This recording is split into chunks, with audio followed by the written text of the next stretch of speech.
6 seconds for David. Black's got to make moves faster. Rook H2, Rook A2, come on. Queen Queen A8. A8.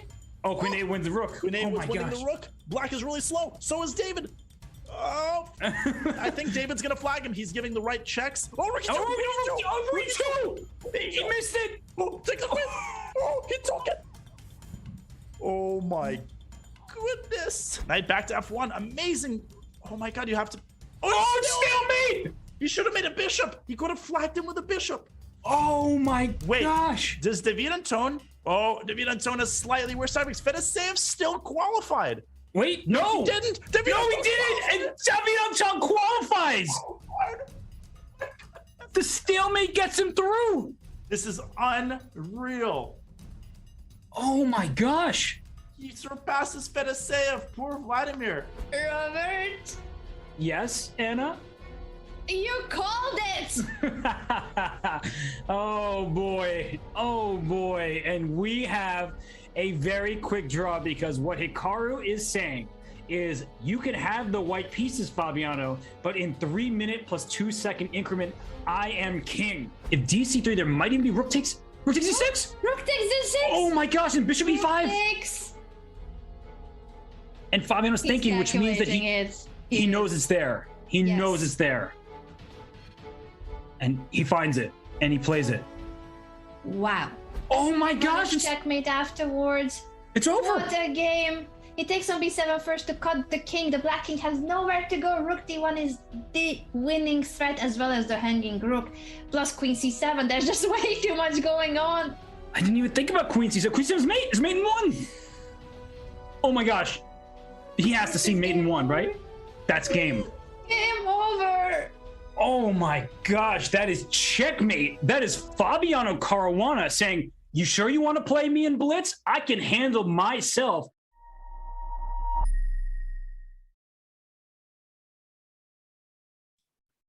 Welcome back, everybody, to the Rapid Chess Championship presented by Coinbase. I'm Grandmaster Robert Hess. Alongside me today is the great Benjamin Bach. Benjamin, great to have you on board today. Yeah, Robert, it's my pleasure to be commentating with you today. And yeah, I think we're going to have a very exciting day ahead of us with the Rapid Chess Championship.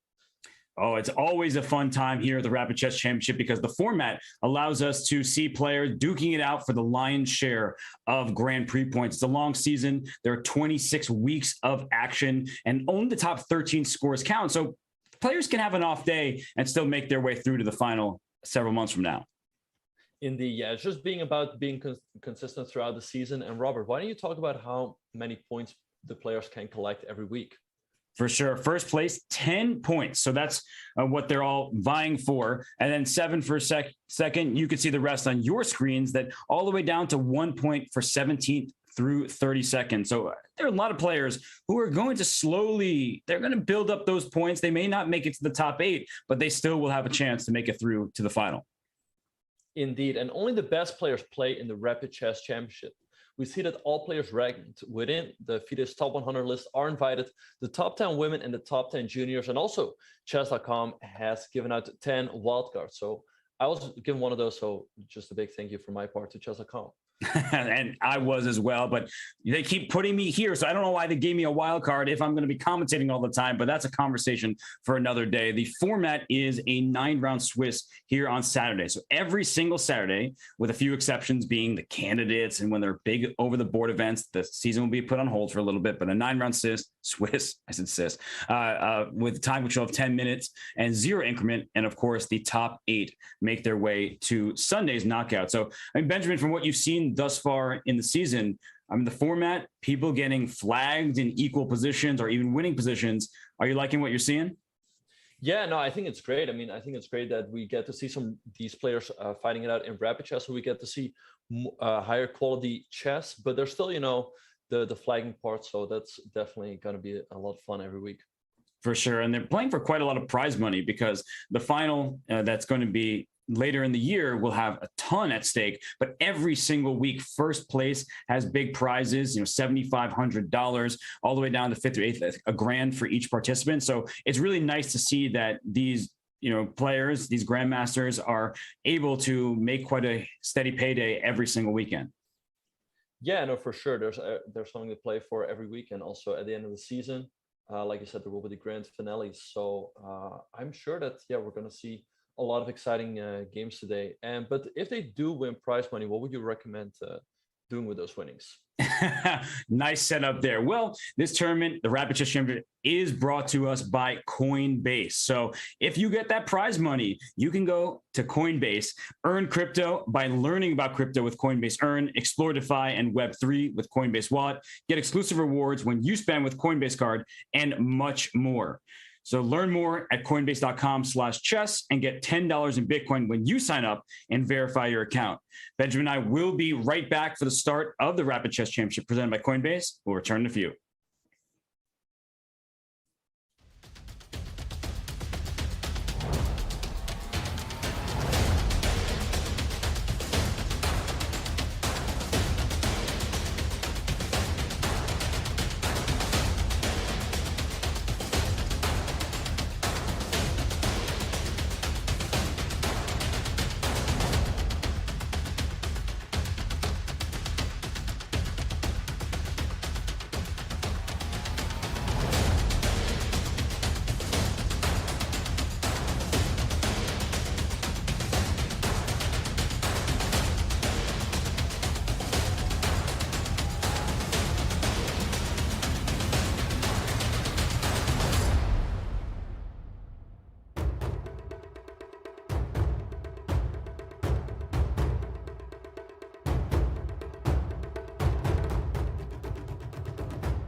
And we return here at the Rapid Chess Championship presented by Coinbase. Once again, I'm Robert Hess, joined by Benjamin Bach. And Benjamin, we are going to have a great day today because I've looked at the participants who are taking part. It includes Hikaru Nakamura, Fabiano Caruana, who beat Hikaru last week, as we saw in the highlight video, and then the likes of David Paravian, who keeps qualifying, Levon Aronian, Wesley So, and much, much more. So I don't even know who we're going to focus on, Benjamin. So when the games start, you let me know who your favorite player is of the round. Yeah, no, it's going to be very exciting for sure. And I think Levon is making his debut in the Rapid Chess Championship. I think the last couple of weeks he wasn't able to play due to over-the-board commitments, but it's going to be a lot of fun seeing him making his debut today. For sure. So why don't we start on, oh my gosh, he's playing Jordan van Forrest, your compatriot in the first game. And I just have to say this. I think Jordan's rating is not quite accurate. I think he's a little bit better than 2566. Yeah, and I think so too. I mean, it's very difficult to tell like what the player's real strengths are in these chess.com rapid ratings. But yeah, I think 2560 is definitely a little bit underrated. And we've seen an Italian game here. So do you expect this game to proceed slowly, or what do you expect here? Yeah, I do. I mean, what we saw from Levon in the Grand Prix over the board classical chess was just a style that was very well prepared and also very patient. So we see Jordan plays the move D6 early, hasn't developed his knight from G8 just yet, and that gives Levon this opportunity to strike. So I already like the look of White's position, even though we're in the normal opening phase of the game. Yeah, so and we see Jordan playing Bishop B6. I wonder what the point behind the delay, the fact that he's not playing Knight F6 just yet is, if there's any point behind that, or if it will transpose into the main lines later on. Well, D3 instead of D4. I mean, when my opponent plays a move with the same piece, I kind of want to strike in the center, but Levon says, nah, I'll play D3. I'll play a quieter variation. And is there going to be a G5? And we know that Levon doesn't love to see these G5 moves, as he faced Vladimir Krumnik in the candidates back in 2018. But that is better when White has the pawn on H3, right? Because when you play G5, you want to play G4, but that requires the pawn on H3 as a hook. Indeed, yeah, that's definitely something he'll have to reckon with, which is why he delays the move H3. Now, let's say Jordan Castle. I think here the move H3 would make sense, but he goes Bishop B3. I guess his idea is to go Knight to C4 and go after the Bishop on B6, especially if you combine it with the move A4, because then Black is forced to play a move like A6 or A5, and then you can trade on B6 and ruin Black's pawn structure. That's right, because the C pawn is not the pawn we want to capture with. You're capturing away from the center, but Knight C4 and then A4 will force Black to push this A pawn, as Benjamin just said. Oh, that's why Knight E7 is a nice move, because now Knight C4, after A4, you can play C6 and then try to retreat your bishop this way. Indeed, yeah. So I guess taking on B6 doesn't give White a big advantage. So let's see how Levon is going to continue here. I wonder if both players have still looked at this at some point, or if they're completely on their own. What do you think? The way that they're spending their time makes me feel like they're in familiar, but not going off of their pure preparation, because you don't spend a minute and a half if you're Levon if you know exactly what to do. And so that's the tricky part, right? At the high level of chess is when you're familiar, sometimes you just play with your hand rather than with your brain. But one little change in the position can be of huge importance. Indeed, yeah. And we see Jordan developing his pieces, Bishop B6, Rook E8. I wonder if he's looking at the move D5 at some point. Levon is delaying the move A4 for now, but I mean, what else could he do in the current position? Wow, that's a big choice by playing Bishop C2, because it does allow Black to double the pawns by taking on C4, but that would hand White the pair of bishops, and he takes it. I was going to say, Benjamin, I don't know if you agree. I mean, it's a closed position, so knights typically are pretty good pieces in closed position. So I like that choice by Jordan. Yeah, no, it's going to be very interesting fight here for sure. We'll see Jordan going A5, trying to put pressure on the queen side. The one thing, though, for Black is that how is he ever gonna, like, Black doesn't have any pawn breaks here, I think, because he can never get in F5 because White is the bishop on C2 that's firmly controlling that. D5 also seems more or less impossible to ever achieve to the pawns on C4 and E4. So what are Black's plans here, really? Great question. I kind of want to leave that to Jordan to figure out. It's his game. I don't want all that pressure on me. But no, it is a really important question, because chess is a game of plans. And Knight H7, I guess that leaves Knight H4 next, or Knight G5 and Queen F6. So I really like that move. And sometimes you have to retreat before you can gallop forward. And I like the move Knight H7, opening up the diagonal for the queen.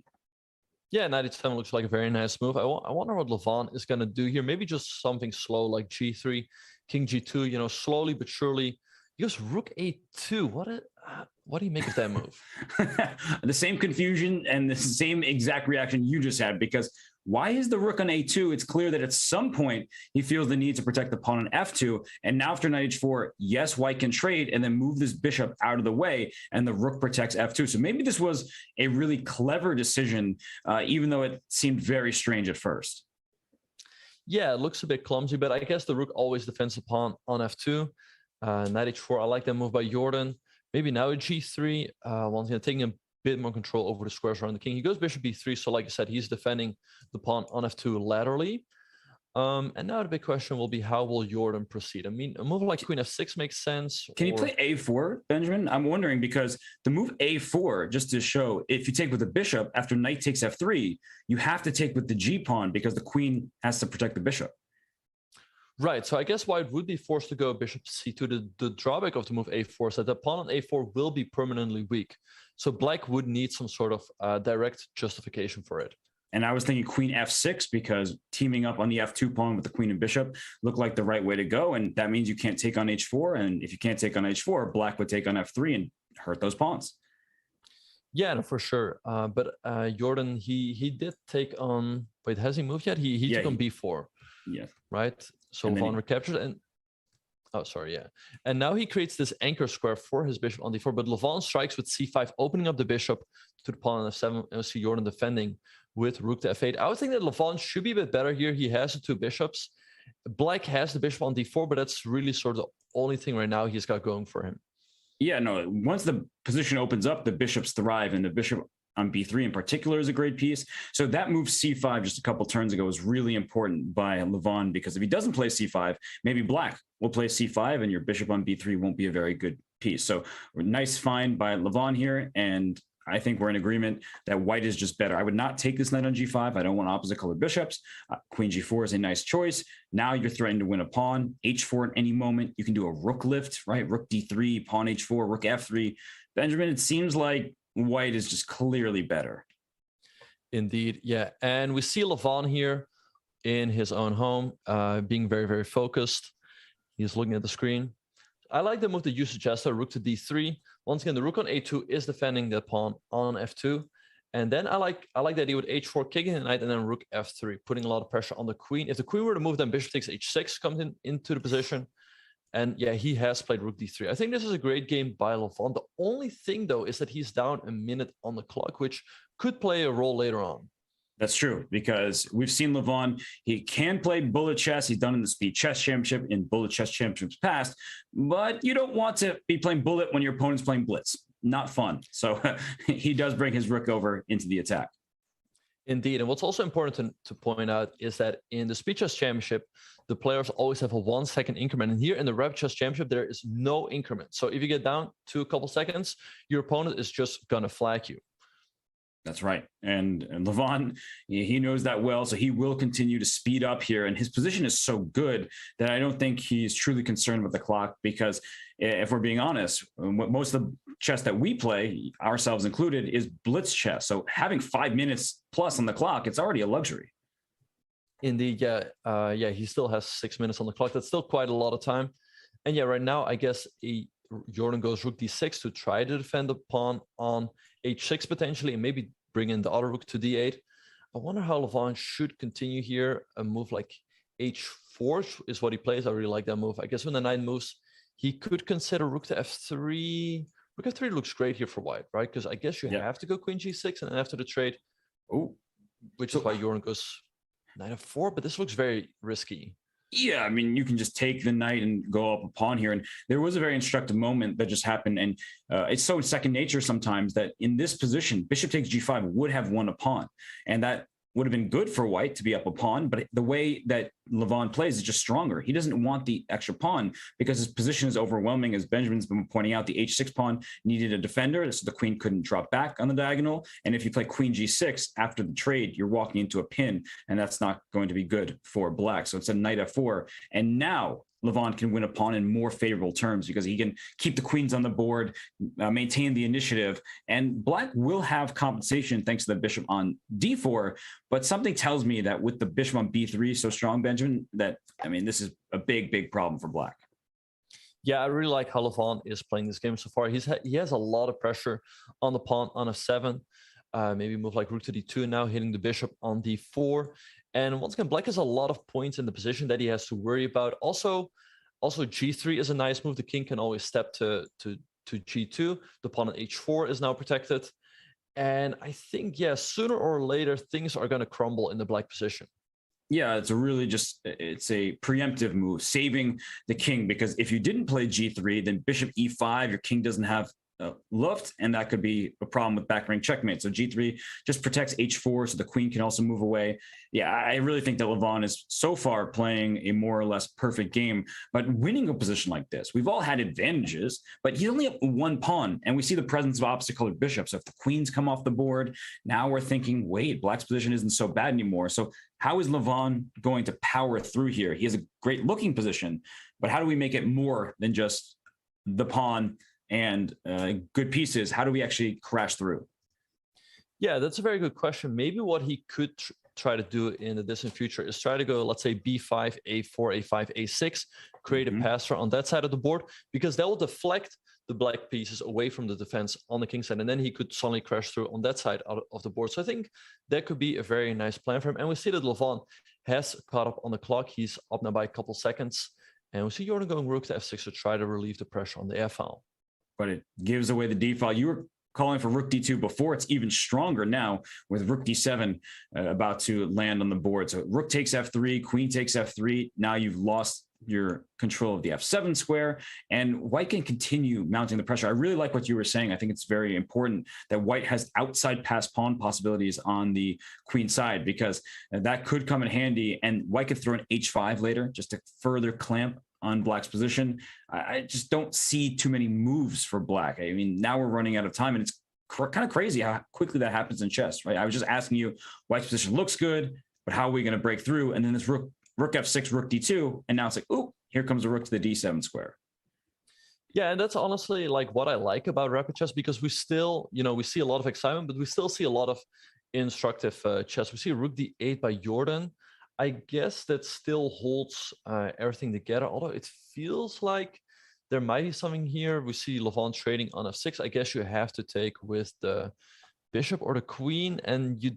But actually, if you take with the queen, maybe you trade on d8 and queen h5. Aren't you losing material there? You are indeed. Nice tactic there. Hitting f7, hitting the bishop. You think queen e7 defends both, but bishop takes f7 check, removes the queen as a defender from the bishop on e5.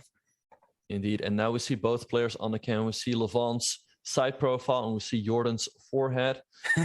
So maybe Jordan should recapture with the bishop. And but he's also down a lot of time here, which is definitely a factor. So should we call him Jordan von Forehead? It feels like it's the right name for him right now. And he just blundered with the that's a Levon played too fast. Queen h5. Yeah, queen h5. I think that just wins the game, because you win a second pawn, and then I mean, once you win that second pawn, you can even consider trading the queens at some point. So Jordan stays in the game for now. Wow. I mean, king g2 is one of those moves is a good move. It's a good thing to do, but it wasn't the best move in the position. Levon has a big advantage. He has a big lead on the clock as well. Your point actually might happen. a4, a5, b5, and a6 at some moment, because white maintains the pressure, but that's a situation where perhaps Levon was playing a little bit too fast. Indeed, yeah. And as we see on the screen, it seems that Fabiano Caruana, Wesley So, and Dubov, and I think that's Abdul Sadov, have already won their games. Also, a lot of other results have already come in. I think Levon, I think he has a great chance to win here. Also, given the fact that he's up 2 minutes on the clock, I feel like Jordan really has to speed up. I mean, there's no increment, so if he keeps playing like this, he's just going to get flagged. For sure. This has been a model game. Let's head on out to a different game. It's been great to see Levon, hitting his stride, but we have games between, I saw Kostenyuk playing against Mishanik, and it's unfortunately for Kostenyuk about to be in Sorana's favor. That's Mishanik, because he's queening and he has a knight against a rook, but that king can't help out in defense. So she has resigned and he has won his first game. He just won the bullet qualifier yesterday to make his way to the Bullet Chess Championship. So what other games are catching your eye, Benjamin? Yeah, let's have a look. We could maybe have a look between a game between Dreyev and Ray Robson. Okay. Two very strong grandmasters. Dreyev has been doing great so far, I think, in terms of Grand Prix points. Last week he made it to the quarterfinals, if I'm not mistaken, and also the week before that, I think he's had great showing so far. Yes, and he went toe-to-toe with Fabiano Caruana, and in fact gave him the most challenging match of Fabiano's path towards tournament victory in the knockout last Sunday. But right now, it's not looking good for Dreyev. We know how strong of a player he is, but there's a rook on d2, and that's an extra rook because white has a knight and 2 pawns for this beautiful rook on d2, and it's not going to be sufficient compensation. Indeed, and I really like the move Ray just played, the move b5, shutting down that bishop on a6, which is not trapped for the moment, but slowly but surely he could try to surround it and trap it. And at the moment, I just don't see a move for white. You cannot move the rook because then you hang the pawn on b2. You cannot move the knight because then you allow the other rook to come into c2. So he plays e4, but it feels like sooner or later his position should collapse here. Is white going to be able to play the move bishop c8? Because I also don't really see a move, but the bishop can at least find safety, though that allows a5, b4. And if the knight is kicked out of c3, then the game's just over because the rooks have reached the second rank here. So bishop c8, even though you could play it, doesn't look good. Maybe the best move is something like king f8 or king h8, or just wait, as you're pointing out. Like, white doesn't have moves. Indeed, yeah. So we see Ray going king h6. Maybe he is looking to invade with the king as well. But I think white might just be in Zugzwang here. Yeah. And so now he allows a5. A5, b4 is to be clear that black is crashing through and the rook is going to reach the second rank. So we like Ray's position. Maybe we'll keep on moving here just because a5 has been played. We see that Ray's a clear advantage. I see Hikaru and Vincent Keimer playing. So let's check that one out. Of course, if Hikaru is playing, it's always going to be a fun game. And what is this? I can't even count the material fast enough. Indeed, but the first thing that catches my eye in this position is Vincent's time. And I can tell you from my experience, he has a very good chance of getting flagged here. If you're down to a minute against 2 minutes 27 against Hikaru, he knows what he's looking at. He's looking at the clock. Yes, I mean, this is just bad news. And he's still thinking. Like, you can't afford, and he actually made a bad move as soon. Oh my goodness, what a move. You trade queens. There's a pin on the E file. And if you don't trade queens, you're going to lose your knight because the queen goes to e2. There's knight takes d4. Indeed, yeah, knight takes d4, hitting the queen and hitting the knight on e4. And the problem for white is, let's say you play a move like queen to d3 and black takes on e4. After all the trades, you think like, okay, I can pick up the knight on d4, right? But the rook on g6 hangs at the end of the variation and it's all over. And we see Vincent resigning for that reason. Yeah, just to show that line in its completion, queen takes, bishop takes e4, rook takes d4. Yay, free knight. Oh, rook hangs, as you were pointing out. So that would just be scooping up material. So Hikaru wins. Let's check out the game between, we have Parham Maksudlu and David Paravian. And Paravian has been in both of the knockouts this far. And with the black pieces here, he might get flagged. Indeed. Yeah, the question is, can he take the 2 pawns in time? If he can, it will be a draw. But if he cannot, he's just going to get flagged. And how is he going to do this? So king g8, king h7, king h6. You have to like get your king towards the pawns. But Parham's doing everything right here, Benjamin. We were just participating and watching the Bullet Chess Championship qualifiers yesterday. This is what it's all about. Don't let black take these pawns. Indeed, yeah. Parham should wait. This is knight g7 a repetition. I think white lost a move by just triangulation. Right, probably. But white has to be careful. Bishop g5. Yeah, you keep pieces on the board, of course. Okay, like could take on king h6. Oh, he's there. Oh, he's there. Wait, bishop c5 maybe? No, wait. How do you keep the game going here? I don't. Okay, bishop e3, bishop e3, bishop e3. You cannot take. And now Blake's gonna get flagged. It's over. Nice work, Benjamin. There, I was like trying to figure it out as well. And what you have to do in position like this, even if you play bishop c5 after knight takes h5, don't take the knight, right? Just do something else and don't take the knight and try to flag your opponent. But that was a good effort by Paravian, but an even better bullet showing by Parham. And we've talked about this, right? It's not fun playing bullet when your opponent's playing blitz. Indeed, yeah. If you're down to 15 seconds and your opponent has 2 minutes and 20 seconds, the reality is that you're just going to get flagged, even if the position is a draw. So Parham picks up a nice first round victory. What other games do we still have going on? Okay, well, I pull up the game between Lei, Grandmaster from... Oh, checkmate. Oh, G3. My gosh, it's made immediately. Right, but even if he would not have allowed the checkmate, I mean, look at the clock. He was just going to get flagged, I think. Yes, this is not a situation where it's pleasant to have a few seconds. Yeah, you can't do it. So we have a few games still going here. We have that is Etienne Bacro with the black pieces, but 7 seconds. 7 seconds. But he is threatening queen. Can he pull it off? Queen f3, taken. Oh, I think he might make queen f2 and bishop e3, bishop e3. Yeah, rook f7. Just go, and then go rook d7. Pre-move rook f7, rook d7. Okay, move the king, take it, and pre-move queen e2, and he pulls it off at 0.9 seconds. Oh my gosh, Etienne Bacro showing that he still has those quick mouse speed skills, and he wins the first game over Heike Martirosyan, I believe. Oh, we still have one game going on over here. Nope, that game's over. There's no time for white despite being up in exchange. So I believe the first round is in the books. That means Benjamin and I will take a very quick break, and we return. It's round 2 from the Rapid Chess Championship presented by Coinbase.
In return, here at the Rapid Chess Championship presented by Coinbase, we have the game between Paulina Shuvalova and Matthias Bluebaum. And Bluebaum is such a good player. He was taking part in the Bullet Chess Championship qualifiers as well. But right now, Benjamin, with the black pieces, he's played a Caruana setup. I tend to like these from the white side. I just like the bishop on d3, the control over the e5 square, but it's clear that Bluebaum is aiming for b5 at some point. Indeed, yeah, white will probably try to launch some sort of attack on the king side, maybe also in the center with the move 95. And black is looking for counterplay on the queen side. So we see queen c2 by Shuvalova, one of the female players in the event, and Bluebaum going rook f8. Maybe he's looking at the move knight to b4, because if you take that knight, you take on c2, and that trade should favor black. So let's see how she's gonna address that, if at all. Yeah, you might need to move your queen again. I guess your point when you say at all, you can allow knight b4 and just move your queen and then trade the knight for the bishop. But I think the bishop on d3 is really holding white's position together, and it's creating a very, very good dynamic with the pressure on the h7 pawn, but also making sure that b5 isn't that strong of a move, because if black plays b5, then white can often plays with b4, knight b3, knight c5, and that's how black's position gets very bad. Indeed, there you definitely regret playing the move b5. So now it's going to be interesting to see how Matthias will proceed from here. He's played all the logical moves, right? He's developed all of his pieces. He's put the rook on b8, the other rook on c. We see him playing b5, but isn't that Shuvalova trades right away? She could also go b4 now, and then knight b3 and knight to c5. But one of these instances where I completely understand the impulse to capture, and she's playing the right idea. But look at this position without the pawns on the A file, and then the position with them, that when knight c5 happens, you have to defend this pawn, and there's just this lasting pressure because this rook on b8 can't go to a8 because the b5 pawn will be hanging. So keeping the tension is definitely to white's benefit, because black can never take on a4 as you lose the second pawn on a6. Indeed, yeah, I think the capture on b5 was just slightly impulsive. And after b4, we see Matthias playing the move knight e7, and he cannot capture the pawn on c3 because that would allow bishop h7 and you lose your queen. So he plays knight e4 instead. Maybe knight c5 anyway from white. And after knight c5, I'm wondering, now can black think about taking this pawn on c3? Because sure, you take on h7, black takes back, you lose this knight on c3. I guess it's too risky to take on c3, but that's where my head is at. I'm hungry. I want that pawn. Indeed, yeah. I guess if you take on c3, we see her going knight to c5. I guess that trade should favor white. So let's see what Matthias has in mind here. Also, you have to reckon with the move knight a6, which would fork the king, the queen, and the rook. So that's also something you have to be very careful of as black. And if black takes on c5, this is one of those difficult decisions that I think newer players, people who are trying to learn the game, struggle with, because you're told by your coach, take towards the center, take with the b pawn. But after knight takes c5, you could even, and probably should, take with the d pawn, because if you take with the b pawn, black can make the move b4, and now the rook is active. This d4 pawn is a target, especially when black can consider taking on f3. Whereas if you take with the d pawn, now you're we can move a g4 in the future, try to take over these dark squares in the center, and your massive pawns is restricting black's pieces. Indeed, yeah, I think d takes c5 is definitely the move, and if the knight would come to d4, the b5 pawn is probably just going to fall. But I was actually wondering, in the current position, maybe Matthias can play the move knight f5, because then if the rook moves, maybe then we can take on c3, because you no longer have that bishop takes h7 discovery. But you do have this knight a6 idea that you mentioned to worry about. So knight f5, it does kick the rook back somewhere. Let's say rook e1, knight takes c3, and queen c2.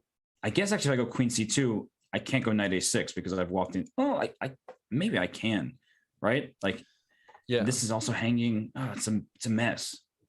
Yeah, it's all very, very complicated to figure out what's really going on. Maybe Matthias can take on f3 here, but white will maybe just take on c3. I have no idea what really is going on here, but at least Matthias has some dynamic possibilities early on to complicate the game. Yeah, this is a surprisingly complicated game, but it's all coming down in this moment here. And I can also think about rook takes e4, right? Rook e4, pawn takes, bishop takes e4. You get a knight and a pawn for that rook. And this knight on c5, I mean, that is worth a lot in this position. That's a great piece because black's rooks are stopped. They're blockaded by this knight on c5. Indeed, yeah. And as we see, Dubov and Ronak, did they already draw their second round game? We see them on 1.5 out of 2, so I guess they played in round 2. But Yeah. so Sorry, I was just saying, you're mentioning other games. I think we have to go to some of these other games. Hikaru's playing against Vidit.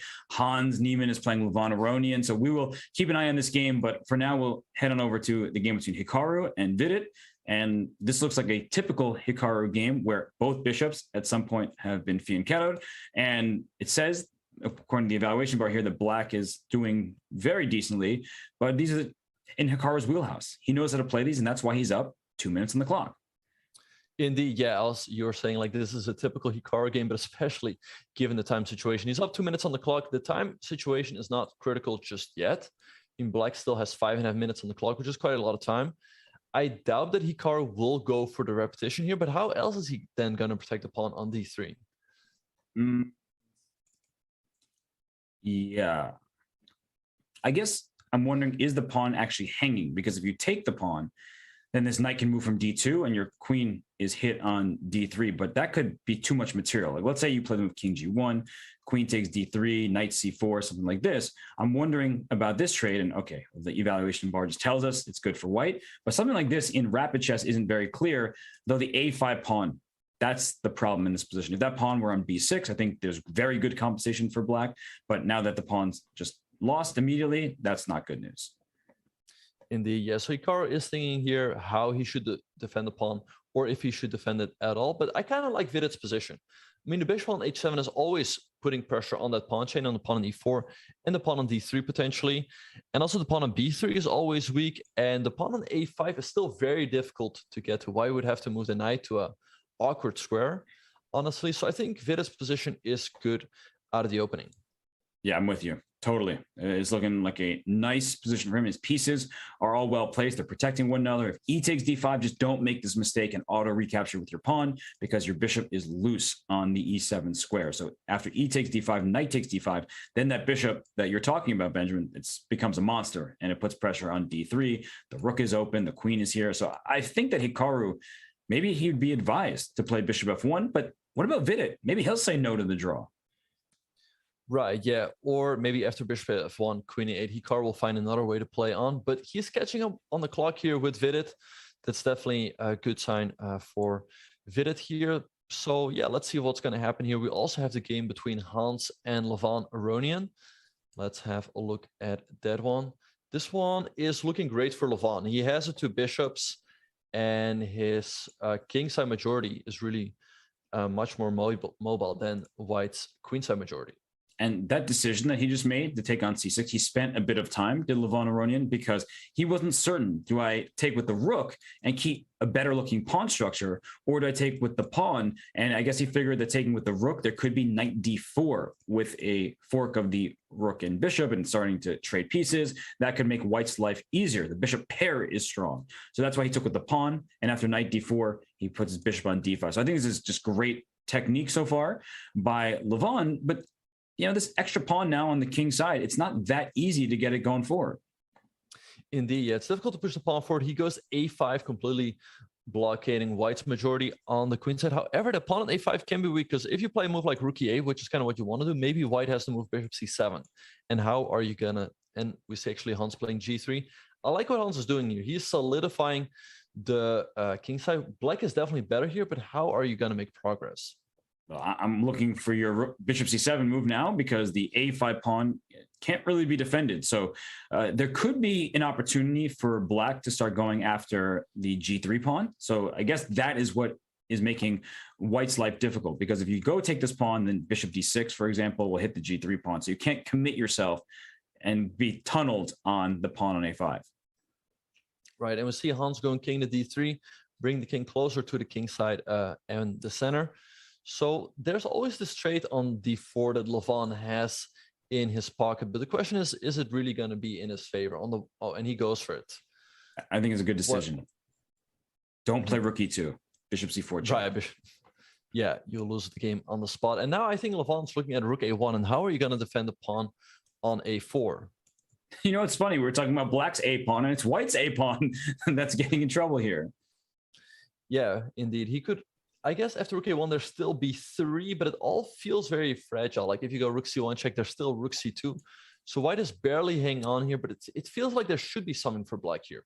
Yeah, although white could quickly get that bishop c7 move. So if Levon starts with king f5 and Hans quickly with b3, but is this king just going to march its way into the f3 square? Yeah, he could do that. He plays the move rook f1. I like that move a lot. He's threatening to take that bishop on f4. So we see Hans going, oh, wait, but doesn't he have... He could consider rook f3, and if rook d3, maybe king e4. Oh my gosh, great find. Oh my goodness, so he can take with the pawn. Right, but is it winning? We see Hans going king d2. He's coming back just in time. Okay, now he can take the pawn on a5. But there's bishop c4, and then threatens f2. So this... oh, but king e1 still, and bishop d2. Oh, what a save. But what we're talking about, everybody, is takes. So we're actually going to see this, so maybe we don't have to explain, but show that if king e1, king e3, it looks like you can't stop the pawn, but bishop d2 check forces the king away. So that would not be the winning plan. But instead, I think what Levon can do is take this d4 pawn, and then he has split past pawns, and opposite colored bishops often have drawish tendencies, but not when the pawns are split like this. Indeed, yeah, and we see Hans here on the camera. Looks like he got himself a haircut recently. So it's going to be very interesting to see whether this is a draw or not. I think Levon has good winning chances, as you mentioned, because the pawns are so far split. So white is always divided. Like, is he going to stop the f pawn? Is he going to stop the c pawn? That's always very tough to deal with. And there's something important, and for those of you who have watched my commentary in the past, you know I'm going to mention it. There is an h5 pawn. There is a bishop on the light squares. The h1 square is a light square. So if white's saying, all right, I'll give up my bishop, if I get these 3 pawns, I don't care what I lose. I'll lose all my pieces. You're not going to make a draw because of the h1 square being a light square. Right, and we see Hans going bishop b6 check. I guess Levon has got to go c5 here. I guess a5 is the only move for white to have a chance. You got to keep the pawn on the board. And now how does Levon make progress? He goes bishop c4, king e1, and maybe now he can go bishop d5, defend that pawn on f3, and then move his king over to, let's say, c4, b4, and then start pushing the c pawn down the board. I really like f5, though, just so you don't allow g4 ever, because that's the one thing that Levon had to worry about a turn ago, is if g4, pawn takes, and then this pawn starts sprinting. Of course, black's pawns are quicker, but with pawns on different sides of the board, a bishop, its limits are going to be tested. So that's why instead, he put his pawn at f5. He did exactly what you said, Benjamin, but bishop d5, and the king came to b4. The bishop defends a8, protects f3. The c pawn is just pushing forward, and this should be decisive. Yeah, Levon, once again, putting together a masterclass. The bishop on d5 is defending the pawn on f3, but also controlling the promoting square on a8. And now I think the c pawn is just going to decide the game, because once again, the white pieces, the king and the bishop, cannot stop all the pieces. You could even go f2 here, but I guess it's just much easier to move the bishop, right? But he's thinking about it, because it's so, and there he goes. It's so aesthetically pleasing. It's a searching for Bobby Fischer, ending f1 equals queen, a8 equals queen, and queen on the diagonal with check, scooping up the queen on a8. Indeed, yeah. And the problem for white is, even if you move your king closer to that a pawn, black can always go queen f3 and queen a8, and we see Hans resigning here. And black also still has that c pawn, which he can push down the board. Right, and it's important to just blockade that pawn, because the enemy king cannot approach it, and the c pawn goes on. So a nice game from Levon Aronian. Let's go to some of our other games that we have still in progress. Just to check back in, the game between Shuvalova and Bluebaum here. This looks like a win for the young Russian talented player, Polina. She plays on chess.com all the time in Title Tuesdays. Right now she's up at night and still has a pass pawn going. Yeah, I guess white's plan is very straightforward. She just wants to go b5, b6, knight d7, rook c7, b7, b8. And what is black going to do in the meantime? I mean, you have that pass d pawn, but white should always be able to stop it easily. We see Matthias going for h5. The knight drops back to c6, but I don't see how Matthias can keep it, can save the game here. No, because the king can't even come to f4. This f7 pawn is under attack. So you push your f pawn, then white gets a second pass pawn. There's nothing that Matthias can do here. It's just hopeless. And I think that she should just push her pawn up the board. Start doing that. She plays b5. Don't play b6 now. That would hang a piece. So yeah, avoid that, please. Yeah, tricky move by Matthias. We see knight e7 taking the pawn on d5 and rook c5. But how clear is it now? Because the knight's under attack, and if you move the knight, there's rook takes e5. The b pawn is not pushing just yet, and then black gets another pass pawn, and two connected pass pawns can be very tough to deal with. So don't count out Matthias just yet, I guess. No, you're right, because if white ever wants to take this pawn on f7, you lose your pawn on b5. This is after the knight moves and e5 is captured. So I think that what Polina has to do is move this knight probably to b4. I don't see a better square. And then move this rook to b8 and just push this pawn up the board. Like, you just got to send it. Send that pawn and try to give this king a check at some point so you can promote it. Indeed, yeah, but we see Shuvalova getting down here to 1 minute and 22 seconds on the clock. She's got to make a decision, and she goes for knight b4. I guess Matthias just going to take the pawn b6. I guess rook b5, or maybe rook e2 and rook b2 are possible here. Yeah, rook b5. She'll probably bring her knight to d3. That's a good defensive square. I see your point, though. These pawns are trying to get going quick, but they can't get there fast enough. And so king f1, just attack this rook. And after rook b2, I don't know if she has knight d3. Oh, wait, after rook b3, maybe just go rook b8, because if you take the knight, there's b7, and black is just not in time. Rook b3, rook g8, and you win. Nice call. Rook takes here, b7, rook b3. Oh, I stopped your pawn. No, you didn't. Check, and then you promote, and the king is in the perfect spot in f1 to stop the remaining pawn. So rook b8 has been played. Matthias didn't even go after the knight, and that means b7 is next. And this king, Benjamin, the king can't find a blockade. Like, the king needs to go to g3 and be sheltered by a pawn so there's no check, but the king's not getting there. So this is, king h4, you can just bring your king to g2 or to f2, and then you're going to play b7 and deliver a check. Indeed, yeah, the knight on d3 is stopping that rook b2 check. And the problem for black is that white could also go b7 and then go knight to c5 to defend that pawn on b7. So then she can move the rook out of the way and make a new queen. So knight c5, I think now is a great winning move. Yes, a great call by you, protecting the pawn. The rook captures it. Oh no, my knight! You take the knight, and as you said, rook c8, Eric Rosen, eat your heart out. That is going to become a queen, and Polina Shuvalova is going to win this game against Matthias Bluebaum. Yeah, great win for her, getting her first victory of the tournament. Tough starts for Matthias, who will lose the first two. But yeah, there's just nothing to be done here because the knight on c5 protects the pawn on b7. So now you're ready to move your rook out of the way and create that new queen. And now she's also up on time, so she probably doesn't have to worry too much about getting flagged, and she can just bring her king away from the checks. Here comes king e3 after rook b2 check. This g-pawn, it's not quick enough. White is going to be able to just hunt it down. So this is, okay, she goes king g3. There's no check on b3, so why not blockade the pawn? Rook c8 is pre-movable, and then b8 equals queen after that. Indeed, yeah. We see Matthias going rook to c2, but rook c8 is just game over. There's a check, but you're going to run out of checks really, really fast. And then the white's extra material is going to win the game. That's right. So this game, we can see the next couple moves. I think that Matthias is going to resign after king d3, but there are still a few other games in progress. I know he has not resigned. So he's trying to flag her. She's got 40 seconds left. Yeah, I mean, I understand he's just playing on here, but the game is, of course, completely lost. White has plenty of time to, okay, now she can take an f5, and it's going to be over very soon. Yeah, king f3, and then deliver the checkmate. Just don't accidentally stay. Okay, she's going to go like this and take this pawn. So no stalemates to be had. No Rosen traps, right? No, we already had one Rosen moment of the round, so not here. Just king here, and mate. Okay, so that one is over. Polina wins. Let's see what's left here in this second round. We have one game. We have Anton Demchenko. It's a Keimer. This should be a win for White. Gonna move a little bit faster though, but he should be. Yeah, he collects a pawn. Now you don't try to checkmate. You try to flag your opponent. That's what you have to do here. So just move the rook and start giving checks. You can literally prove. Oh my gosh! What is he doing? Oh my goodness! Oh my goodness! What is he doing? What you do is you just keep your rook protected by your king. Yeah, what is that? You don't try to checkmate. You just give checks and flag your opponent. Yeah, you just put your rook next to your king. You don't play rook c6 check and then lose your rook and make a draw. Oh my goodness! Insane. Oh my That is goodness. insane. Well, I'm now red in the face. That means we should go on our little break here. When we return, it's round 3 of today's action at the Rapid Chess Championship presented by Coinbase.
When it comes to the Rapid Chess Championship presented by Coinbase, we are spoiled for choice. You see the many faces on screen here, 6 of them, and they're taking part in today's event, many more as well. We see Wesley So, Fabiano Caruana, Alexander Kostenyuk.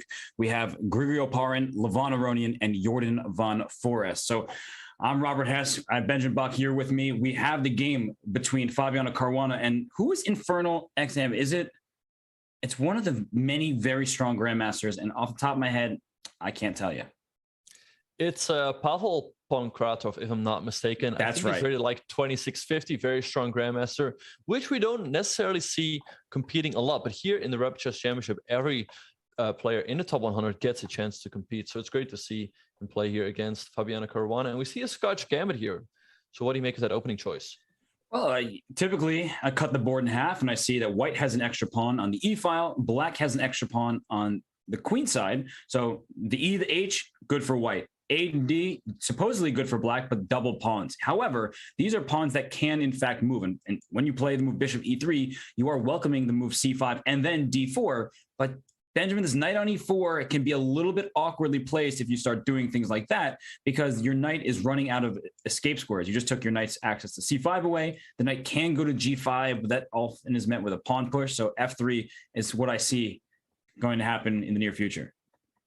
Yeah, but yeah, Fabiano has some great dynamic possibilities here. If the knight moves, then he could go, if he, let's say, goes C5, the knight moves, he has D4, maybe bishop C6, and queen to D5, lining up the bishop and the queen on the long diagonal.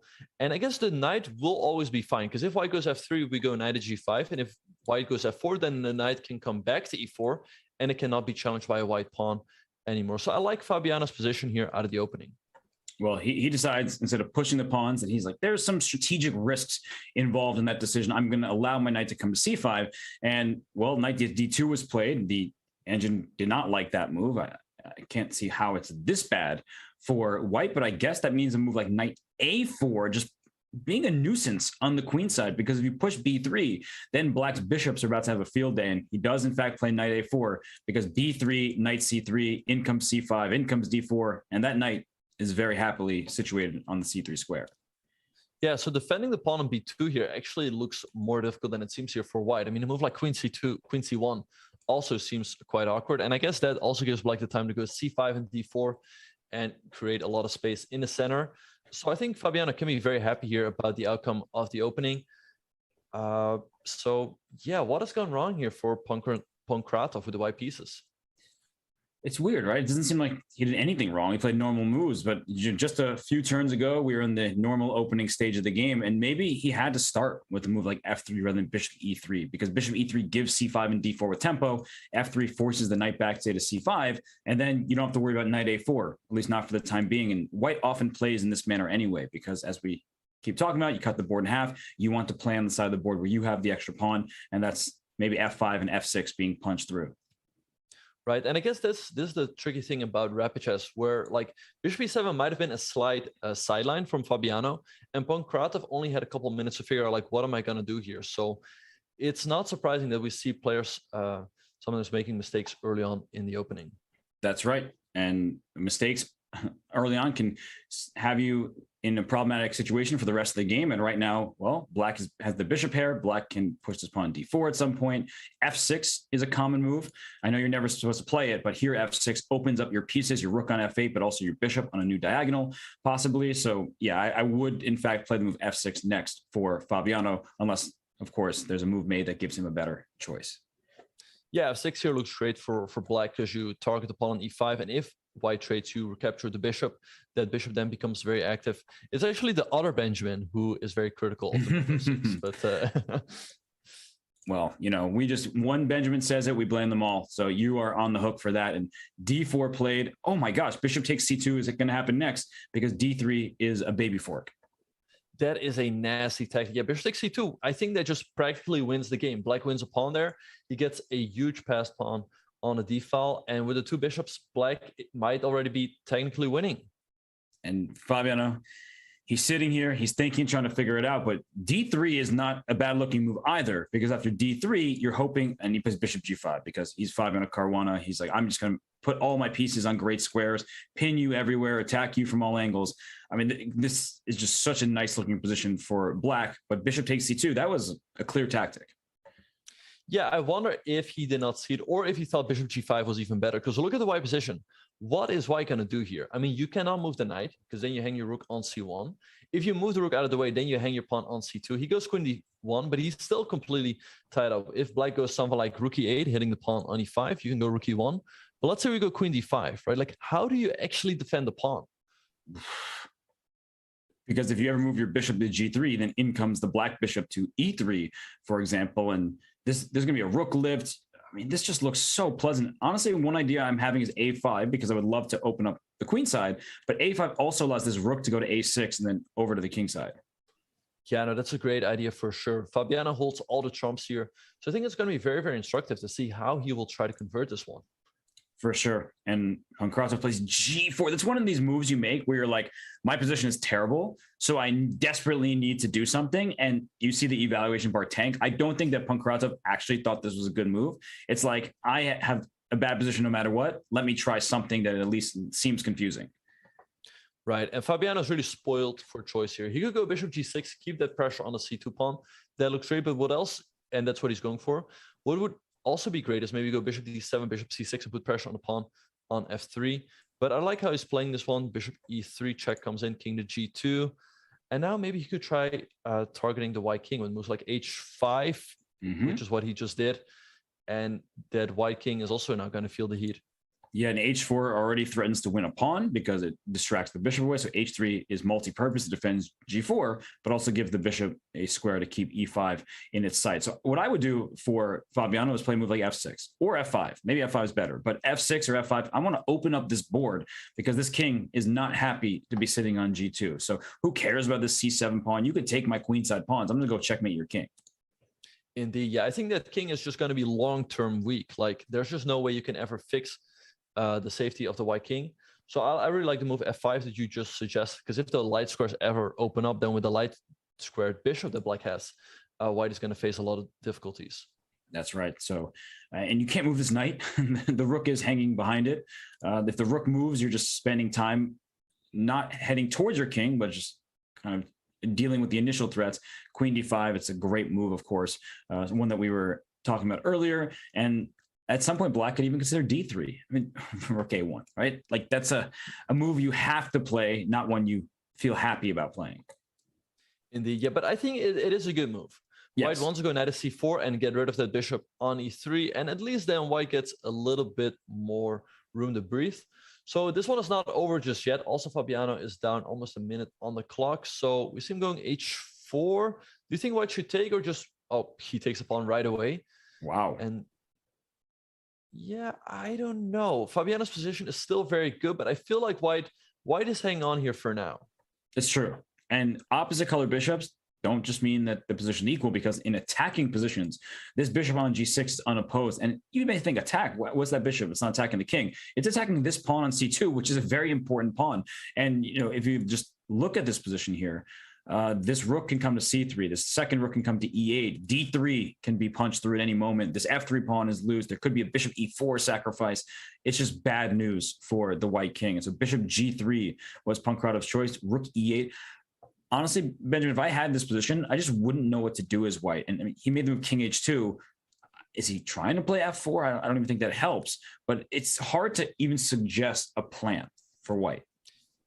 Yeah, I don't really see a plan for white either. And he goes pawn to d3. I think a great move. If white takes, you take with the bishop, you hit the rook and the pawn, and the knight on c4. And if you trade on e3, we're going to recapture with the rook, and then rook e2 comes in. And now white is going to really feel the weakness of his king. Yes, and if you do nothing, I mean, bishop d4 and then rook e2 anyway, and this rook on a1's under attack. So yeah, this is just a very easy game for Fabiano to play. Not that the game itself has been easy, of course, there's been complications, but black has like 6 different moves that look good and a very straightforward plan of going after the king, whereas every single move is a chore for white. So I think that Fabiano has this one in the bag. Yeah, and he's playing a great chess so far. He's won his first 2 games, and he's probably going to win this third one as well. For sure. So, well, we can move on from this one. We do think that Fabiano is going to take this game. He, of course, won last week's knockout portion of the RCC. So let's go to, we have so many choices. This is a game between Dubov and Jose Martinez. I mean, that feels like a good game to check in on. We know Jose very well. He's a wild card for this event. He made it to the knockout in the first week. And here with the black pieces, 1 after the 2, he's looking quite solid. Yeah, white should be a little bit better though, because white has 2 bishops. Also, that pawn on a5 can always be weak if white could play something like maybe queen d1 and knight at b3. However, that might give black some like dynamic possibilities, because if you go knight b3, you hang the pawn on c4. But yeah, I think, yeah, as you mentioned, Jospam is one of the wild cards in this tournament, but I think he fully deserves it. He's a regular in Title Tuesdays in Arena Kings, and he always does well. So it will be very interesting to see how he will do in this rapid format. And he won the first qualifier yesterday, right, for the Bullet Chess Championship? Yeah, he qualified for the Bullet Chess Championship as well. So very strong online player. Yes, he is really, really a powerful player. And right now, he made this move knight to d7. And I was just thinking about what you were saying of this a5 pawn being a target, the bishop pair. But then I noticed white's king doesn't feel totally safe. So perhaps black will make a move like e5. It seems counterintuitive. Why are we opening up the board when our opponent has bishops? But you open up the board when your opponent's king isn't super safe. And e5 comes to mind. C5 also comes to mind. And trying to improve the knight on d7 as well. Indeed. And we mentioned that white is the bishop pair, but look at that bishop on g2. It's blocked in by its own pawn. So white doesn't really have that advantage. So it will be interesting to see how Jospam will proceed from here.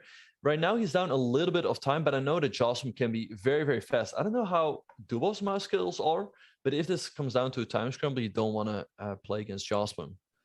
Yeah, it's he's not the player that you want to be facing in a bullet scramble. But right now, it also seems like Dubov, he pushes pawn to c5. It's clear he wants to focus his attention on the queen side, but Jospam decided to strike in the center. And if bishop takes d4, you're left with a good bishop, but maybe some questionable pawns. So he takes with the pawn and is left with a bad bishop. As Danya loves to say, bad bishops defend good pawns.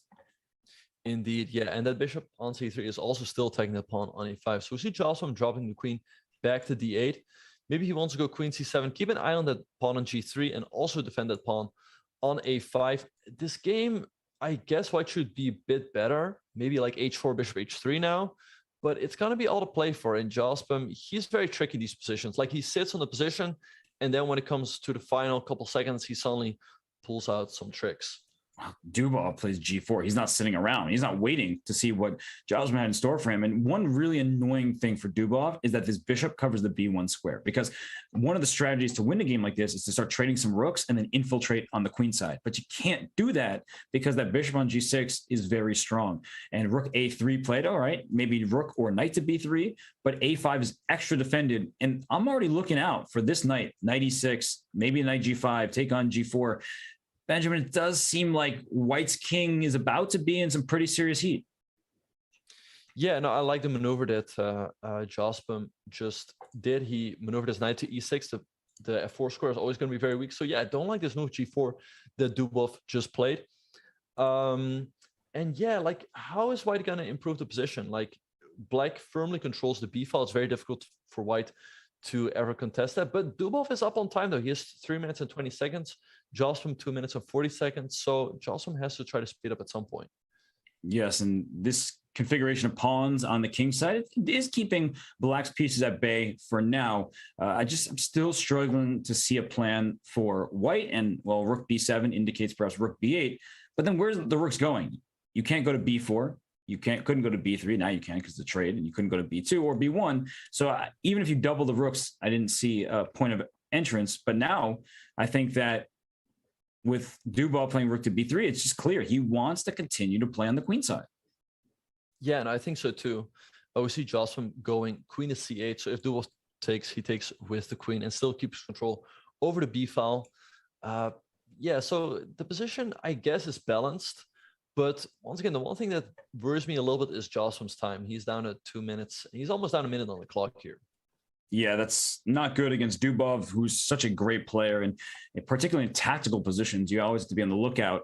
But Jostrom, he knows how to manage his time trouble. That's one of his greatest strengths, is that he's just super speedy and plays well. He's retreating, though. I don't like the nature of his last few moves. And if you're Dubov, I would consider playing rook a1, rook a3, and go up the lift to join the rook on the b file. But he decides to take quickly on b7. I don't like that choice. Yeah, me neither, because he gives Jostrom the b file. And yeah, I don't quite understand knight at d8 from Jostrom.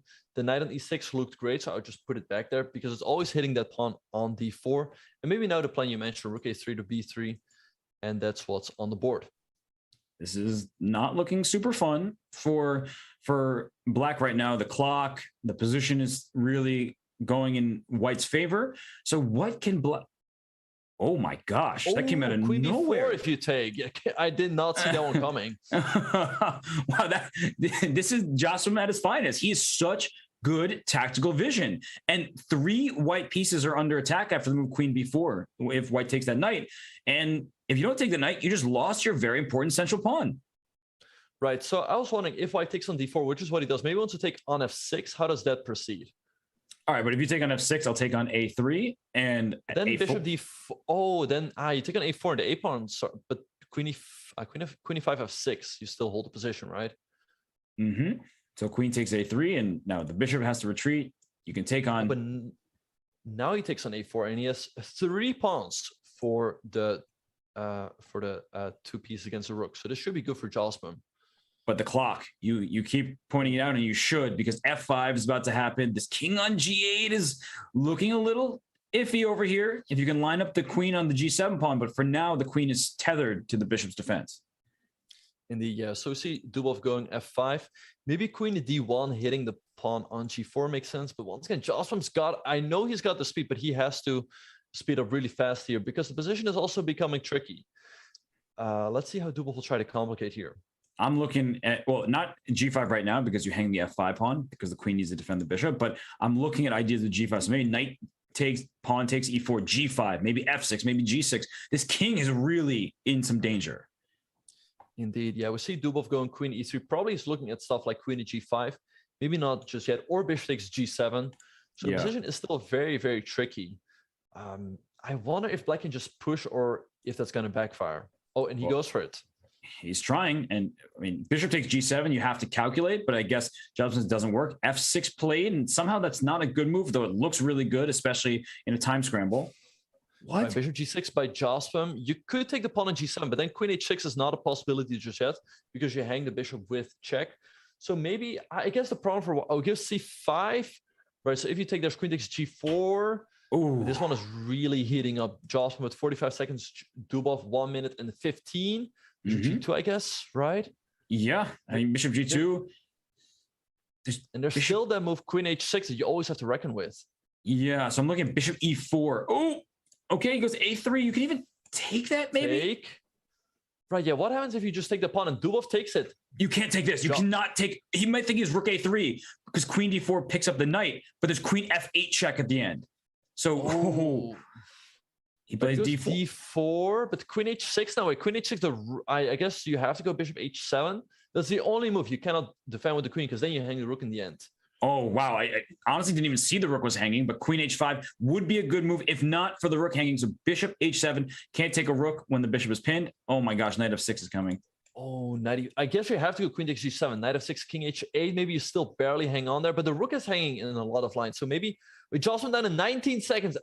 Queen a6, rook a6. I mean, knight f6, right?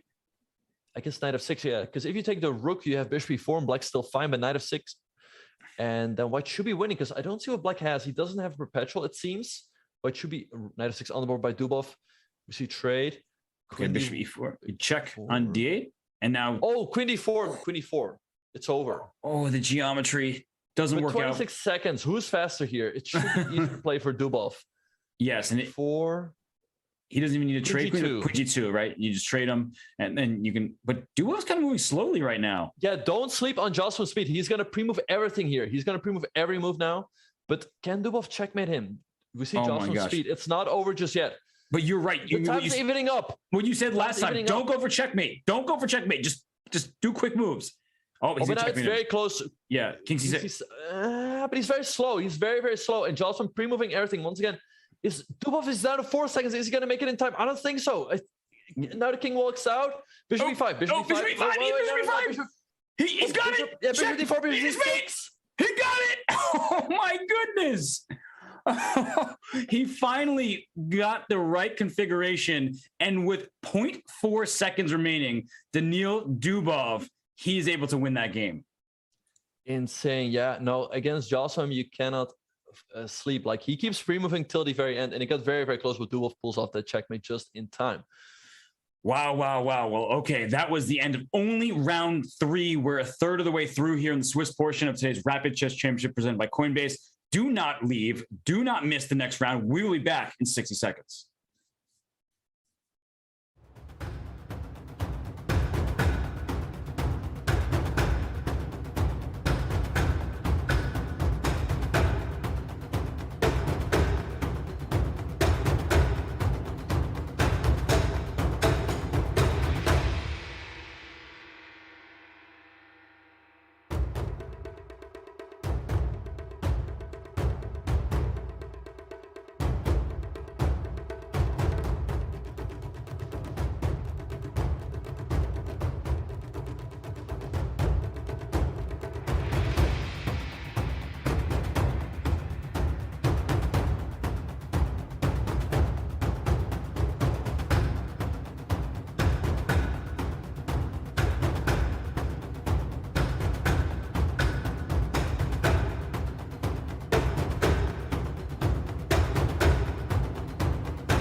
The Rapid Chess Championship is brought to you by Coinbase. Whether you're looking to make your first crypto purchase or you're an experienced trader, Coinbase has you covered.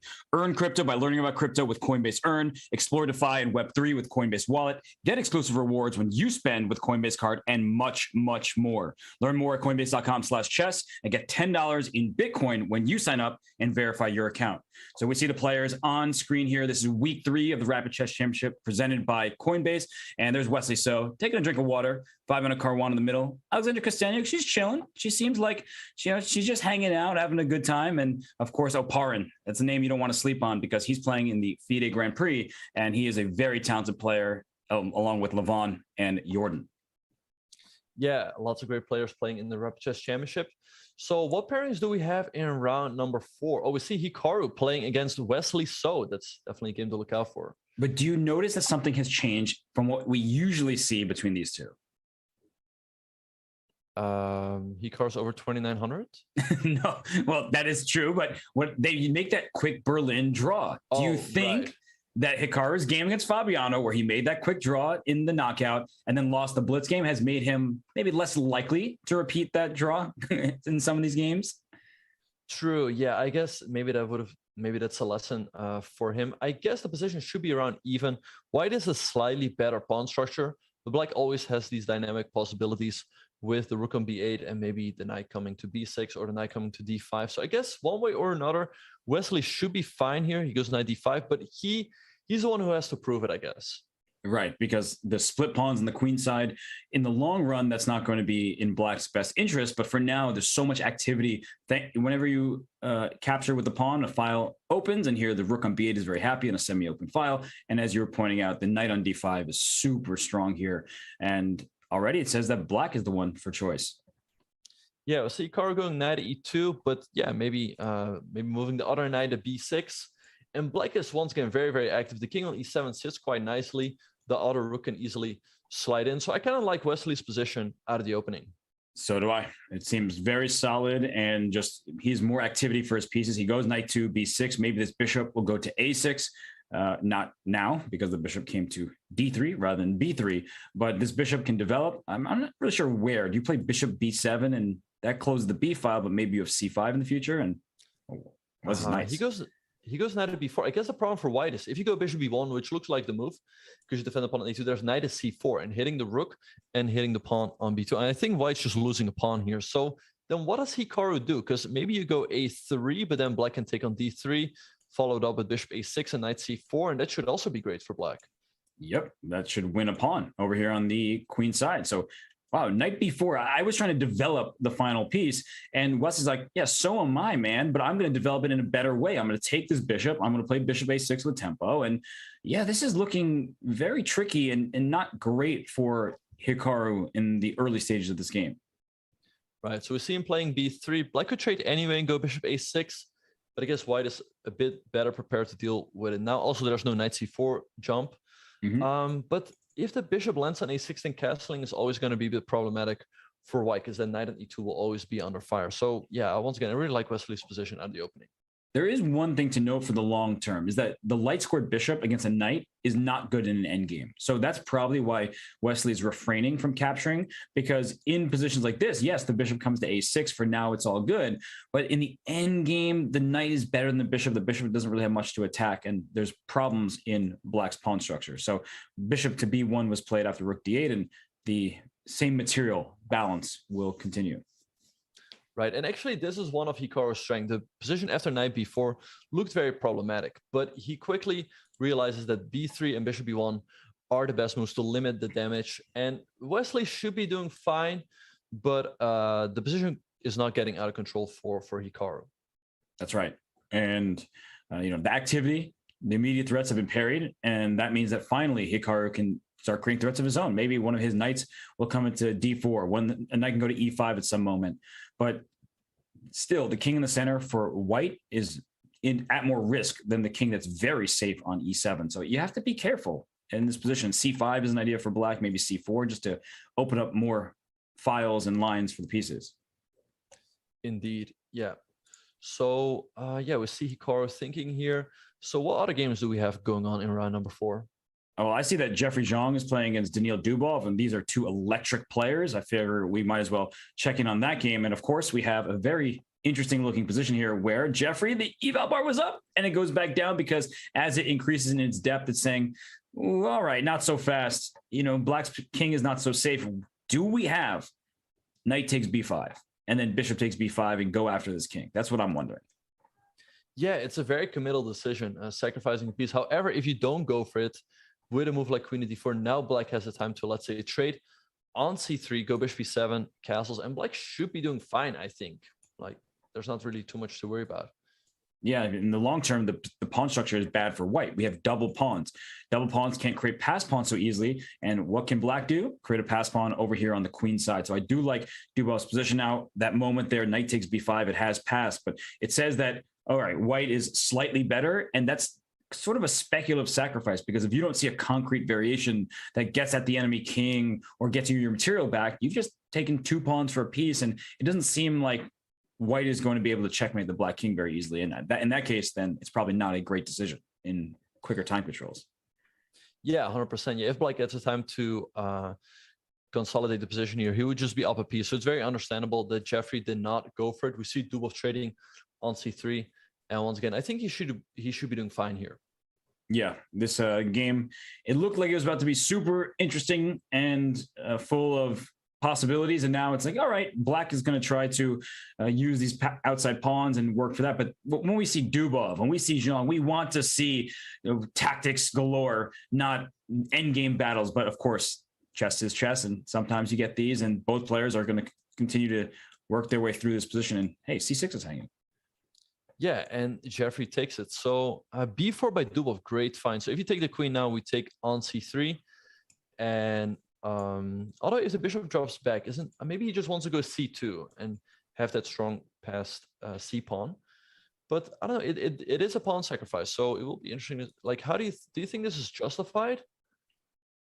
Yes, because black has a lot of activity. So yeah, I feel like the extra pawn is meaningless. It's one of these e-pawns, so it can't really do anything. And this rook is coming to c2. And actually, what are like white's next few moves? That's a very good question. Once the rook lands on c2, you can never move the bishop on c1 because you will hang the pawn on b2. Black can fix a pawn on b2 by going b3, and then maybe find a way to somehow include the dark side bishop to start attacking white's pawns. And all of a sudden, the position can become very, very dangerous for white.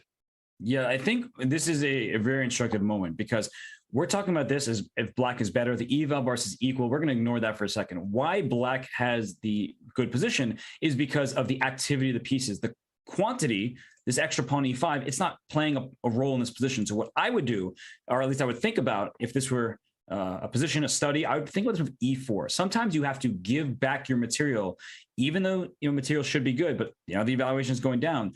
If you take on e4, we see this position. I was just going to trade and get my bishop out, but I see that there's a blunder. So b3 somehow was attacked. I was just trying to show a moment where maybe you give back a pawn and activate your pieces. It just works out tactically speaking, because rook c1, bishop a8, there's a nasty little check at the end. Yeah, that's a nice tactical variation. So we see Jeffrey playing bishop to b7. I guess Dubov should go rook to c2 now to make sure that the bishop on c1 can never move, put pressure on the pawn on b2. He goes b3 instead, so with the same idea. And also, if he would play rook to c2, that would have allowed e4, but now he's keeping that under control. And once again, what are you going to do here with white? I was wondering, maybe white could play bishop d2, and if rook c2, bishop c3, but I guess in that case, black sacrifices on c3, and the b pawn is just going to run down the board. Yeah, we had the same thought that if this bishop gets here, I'm just thinking about the sacrifice. Maybe I throw my bishop in first just so I can't get blocked out by a pawn. And if this rook goes, now we take and we push. And yeah, we were on top of that one. This is going to be a queen, and it's going to be two bishops against one, and black will win that game. So instead, we see the bishop go to a6 and rook c2.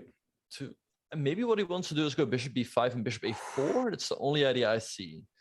I like that. That's really clever, actually. When the bishop was on a8, and this is going to sound funny, but it's playing checkers, right? It went to b7, a6, b5, a4, and then taking on b3. So you don't see that very often, but that's a very clever defensive resource by Jeffrey Zhang.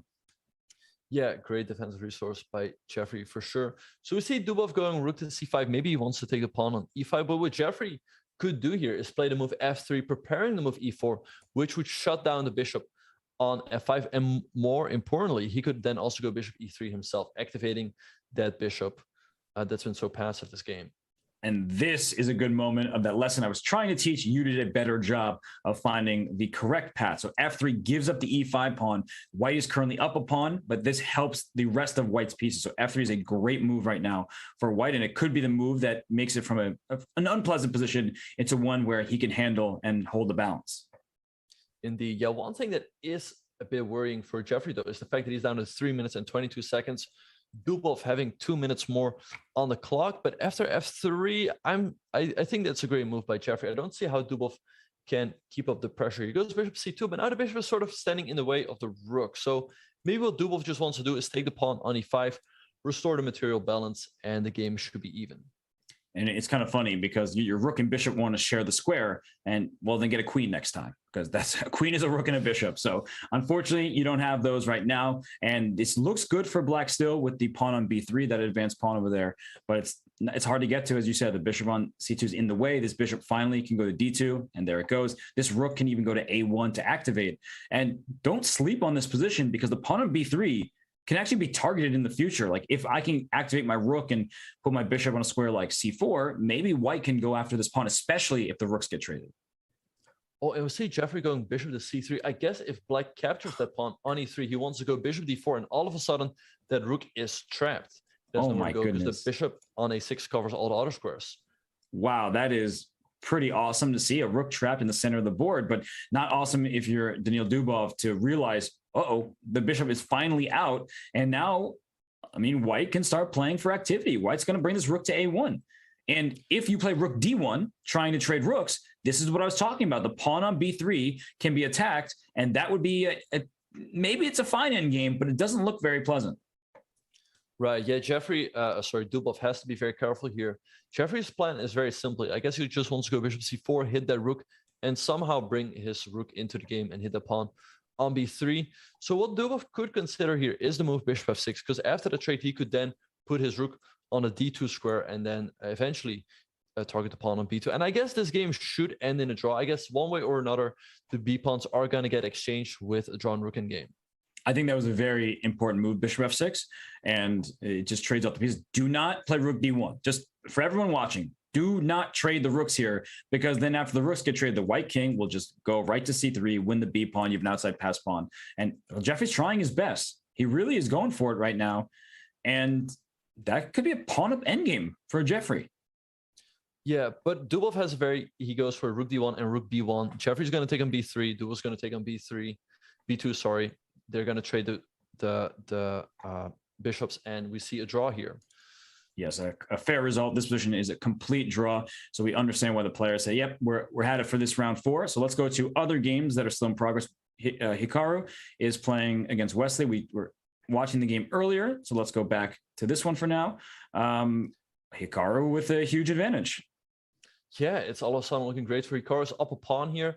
And where's the king going to go? However, are you going to lose the pawn on b3, which would restore the material balance? So my answer is yes. It looks like you're losing that pawn. So I don't quite see why white's advantage is so big. Oh, but wait, if you take king c4, rook b2, king c3, and you lose a piece. And all of white's pieces are perfectly placed, because as you were saying in this variation, this rook e2 would hit this bishop, but the rook protects it. So you can take a pawn f2, you lose a knight, you lose this game. Wow, that is honestly perfect placement of all of white's pieces. Right, so we see Wesley going a5, not capturing that pawn right away, but making sure his knight is defended. And Hikaru has sacrificed the pawn on b3, but in the meantime, he's taking the pawn on e6. Now he goes king e5. He's going for a checkmate, and his pieces are once again perfectly placed for that, because the rook goes to the 7th rank. And where should Wesley go now? Maybe to the next game, because he's in big trouble. I would even consider making a move. Oh, I would say h4, but my f2's pawn is hanging. So f4, and then trying to rush these pawns down. So he gives up the f2 pawn. He wants to win a5 and the bishop on e4, just defending g2 and restricting this knight. This knight might get trapped. The knight is not going anywhere. The bishop is doing a perfect job. It's defending the pawn on g2. It's also restricting the knight, as you mentioned. So now Hikaru will probably one way or another go after the pawn on g5. If he somehow can collect that pawn, the game would be over. And I guess Wesley now has to play knight. Where's the knight going? Is it going to go to e6 or e2? Yeah, he's desperately trying to get his knight to c3 and attack this bishop. I mean, the way Wesley is playing this is his best try, because if you can get these pawns, even if it costs you your knight, you may get in theoretically drawn position. However, when you have 2 minutes on the clock, you're going to lose that like 99 out of 100 times. Rook and bishop versus rook. No way to hold it. Indeed. So maybe what Hikaru should do here is play a move like bishop f3, shut down the rook, so then he can play king f6 on the next move, threatening checkmate and threatening that pawn on g5. And I think if he collects that pawn, the game should be over with the 2 connected passes, and the knight is still not coming back into the game. Yeah, bishop f3 is a nice move. So it's rook c7 just to keep that knight from getting back. But look at the clock, by the way. Wesley has much more time. Hikaru is very fast. He's also in a winning position. We see the evaluation bar. So the time maybe isn't of the utmost importance, but if he doesn't find a way to put this game away, then Wesley has a chance to hold because of the clock situation. Indeed. Yeah, and we see him playing h3. I like that move. He's making sure that g4 can never be played by black. And now he could play the move bishop f3. He goes G4 instead. So I guess he wants to go bishop F5 and king F6. But be careful with those knights. Don't play king F6 too soon. Then you'll get forked over here. Oh wait, rook E2, rook E2. Where do you go now? Where do you go? Oh my You don't go to gosh. F6. And he goes to D4, but this does not look right. Rook D2. Rook D2 because of king C3, knight D5. Rook H2. Okay, he's hitting the pawn on H3. How are you going to defend that? But rook C4, nice find by Hikaru. If the knight moves, actually, where's he going to go? Right? Back to A6 or back to A2. I mean, not good options. Okay, he goes to A2. He goes king E5. So he's sacrificing the pawn if black takes on H3, king F6. Okay, rook H. Oh, rook H6, bishop G6. You get. Oh wait, how do you get checkmated here? It's mate. This is like the exact way you win rook and bishop versus rook. It essentially is that the knight is irrelevant. Right. So rook E8, only defensive move for Wesley. Rook C4 by Hikaru. I feel like he's lost the threat here a little bit, but the knight on A2 is still shut out of the game. So rook E3 by Wesley. But you can't play knight C3 because then you check, the rook has to go back, and then you lose the knight. So he's repeated the position. Yeah, how does Hikaru win here? He must realize that there's rook C7, but now knight B4, rook E3 by Wesley. Yeah, he really wants knight C3. So 38 seconds for Hikaru. It's looking very tricky here. Rook H7. Ooh, okay. Oh, king J8, rook H7. It's over. That's really nice. That is. He didn't find it. But he has this check. This is winning anyway. Bishop B6 indeed, and then black would be forced to give up the rook, and white should collect the pawn on G5 easily. And I think Hikaru should be in time to win this one. Yes, bishop E6 he plays, and the knights can be tricky. There could be a fork if you're not careful, but this is just easy positionally for Hikaru's 30 seconds, and now he just indeed and now you can give up your rook for the knight with easily winning king and pawn in game, in which you can pre-move pretty much everything. So Wesley resigns. So Hikaru moving to 4 out of 4. Yeah, he's playing some great chess. He was the top seed going to the knockout last week. Of course, he made it to the final. So no real surprises with Hikaru and Nakamura winning games. But it's good to see him in top shape. And the rest of the players are probably not so thrilled to see him with a perfect score because, well, not always fun to play Hikaru, even if it's a great chess game. It's not always a great time. Indeed, yeah, Hikaru seems to be in perfect form. And as we see here, Mkhitaryan is going to close out this game. He's got a huge material advantage, and he's got the time on the clock. So we see Ray Robson resigning here. So Ray Robson loses that one. We have Josman in a time scramble. It's a win for him. He has 4.7 seconds. That's about 4.6 seconds too many for somebody of his caliber. Oh, wow. We're down into a time scramble here where white is lost. So once again, Bluebaum is playing on to the last possible. Oh, and Krikor is going to get flagged. Oh, wait, why did he go to H6? Why not Bishop D8? Bishop D8 and G5, but he was going to get flagged regardless, I think. Yes. And that is Alexander Kostenyuk, the chess queen. And she has 2 queens on the board. She wins the game. That concludes our 4th round here at the Rapid Chess Championship presented by Coinbase. Benjamin, I mean, we're going to head to break, but any just quick thoughts on what was a whirlwind round? It's been a great first 4 rounds already. I mean, especially the game between Dubov and Josman really went down to the wire, but I'm looking forward to all the great chess we're going to see in the next 5 rounds. For sure. We'll be right back. Everybody stay tuned. We'll be here in a minute.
The Bullet Chess Championship is back with some exciting new twists. Now a double elimination tournament. The event features 16 players racing for the crown and their share of the $100,000 prize fund. 4 participants have qualified. The rest have been invited. They've joined the stacked field featuring Hikaru Nakamura, Dale Naroditsky, Andrew Tang, and many others. So catch the Bullet Chess Championship presented by DigitalOcean starting February. Well, it already is February, past February 21st. So the action continues next week. I'm at a loss for words. I'm just trying to watch the games.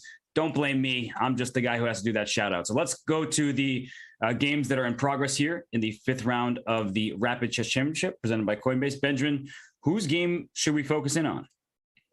Well, I think we already missed the first result. It looks like Hikaru and Fabiano already drew their game because I see Hikaru on 4.5 out of 5 and Fabiano on 4. So they must have played each other, I guess. Maybe it was another quick Berlin draw. What do you think? Dangerous game to play and guessing what drawing line they use, but we do have many more games going on. It does seem like Hikaru and Fabiano split the point, and that's good for both of them. They're just wanting to make their way in the top 8, so as long as they can solidify their placement, that's good news. So this game here is between Nurdirbek Abusattarov and Daniil Dubov, but I'm happy to go wherever you see is best.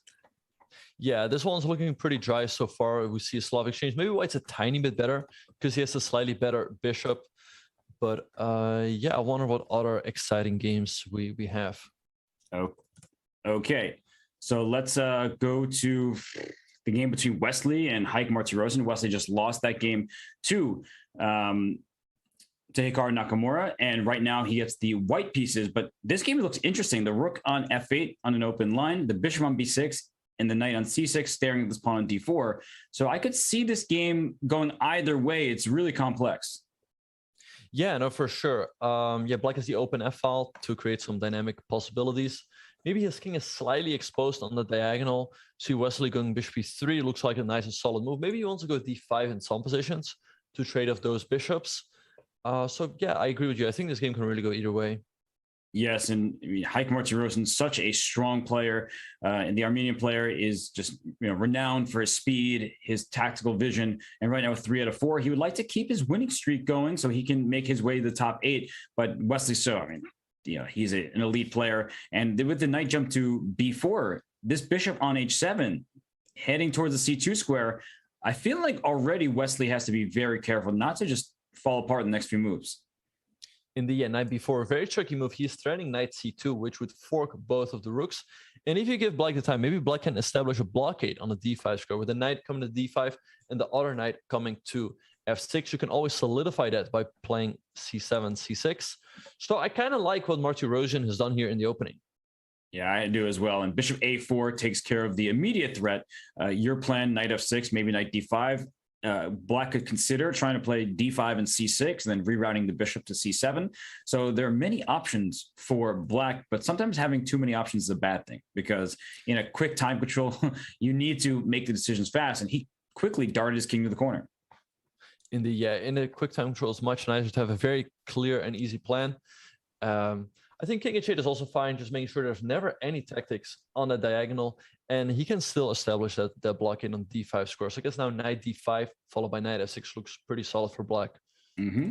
And one of the big questions for Black is, are you actually going to take this bishop on e3? The bishop isn't a very strong piece, but if you're not going to take on e3, the question is, what are you going to do? I think this knight could end up on the f4 square at some point. I would start maybe with queen f6, but knight f4 saying, if I'm going to get your bishop, it's not going to help correct your pawn structure or lift your rook. You're going to have to take me, in which case my pieces are starting to jump into your position.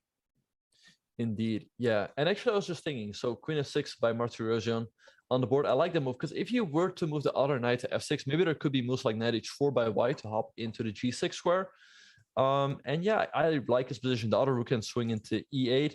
There's always c6 to solidify everything. And he's up a minute on the clock here. So I think he has all the reasons to be satisfied about the outcome of the opening. And knight e4 played, hitting the queen. You don't want to take that knight and give white the pair of bishops, which may not be a pair for very long, but still a bishop on e4 is very strong, especially if you don't have your bishop because the light squares are compromised. So I think that Heike will move his queen. Where to? You can play queen g6, which looks weird because you don't typically win a showdown with a bishop, but that bishop on c2 isn't defended, and then there'd be 2 pieces for black staring at the diagonal. Yeah, I was just wondering the same thing. Like if you go queen g6, indeed you step into that discovery. If you go to the e file, you step into the discovery of the rook. So maybe, oh wait, and if you go to f7, is there knight g5? And, right, there is. And we should show why there is, because it seems like, oh, I'll take on c2. You take my queen, I take yours. And it's like, can't do it. The king is in check. So unfortunately for black, the king being on h8 rather than g8 is a problem. Right. So we see the queen going to, the queen went back to d8, but now knight to c3. So that feels like a bit of a pity. He's lost a lot of time now. So I think Wesley has got the upper hand now, because now if you go knight f6 to keep the blockade, once again, there's this knight h4 move. Right. I mean, this idea that you keep mentioning is so important, and it's hard to prevent that while executing your own plan. Well, High takes on e3, but look at this. Our next rook comes into e1. This knight h4 plan is not out of the window. I mean, it's probably going to happen. I mean, g3, knight h4 at some point is something you can consider. I don't like the look of this bishop on b6 anymore. Yeah, no, this looks great for Wesley. I mean, yeah, he's just going to go rook a e1. Then he could follow with, let's say, queen to g6 and rook e7. It's not clear to me at all what Mkhitaryan is going to do. And if you don't put a knight on a6, then you also have to reckon with a knight coming to d5. So, yeah, he's definitely slipped here in the last couple of moves. This knight on d7, dominated by the pawn on d4. Pawn 3 squares away, just restricts the movement of the knight. Oh, gosh, he's allowing knight h4. And that knight into g6 seems really scary. Right, but if you go knight h4, you always have to reckon with bishop takes d4. So maybe just rook ae1, bring another piece into the game, keeping all the threats in the position. And yeah, this looks great for Wesley. I like rook a d1. It's a very common move. It's a very Wesley So type of move, I guess. I'm going to not say that next time, but Wesley, he's very good at just optimizing the placement of his pieces, but he sees that the tactic works for him, so he goes for it. And it's hard to blame, because bishop takes d4. It's not just taking this pawn and being up material, because after knight g6 check, the king has to go to g8. And I think that this rook can just slide over, attacking the bishop and attacking the rook here, so white would win material. Indeed, yeah. So we see Martirosyan playing rook to f7, so the knight g6 is no longer forked, so he can just slide the king over.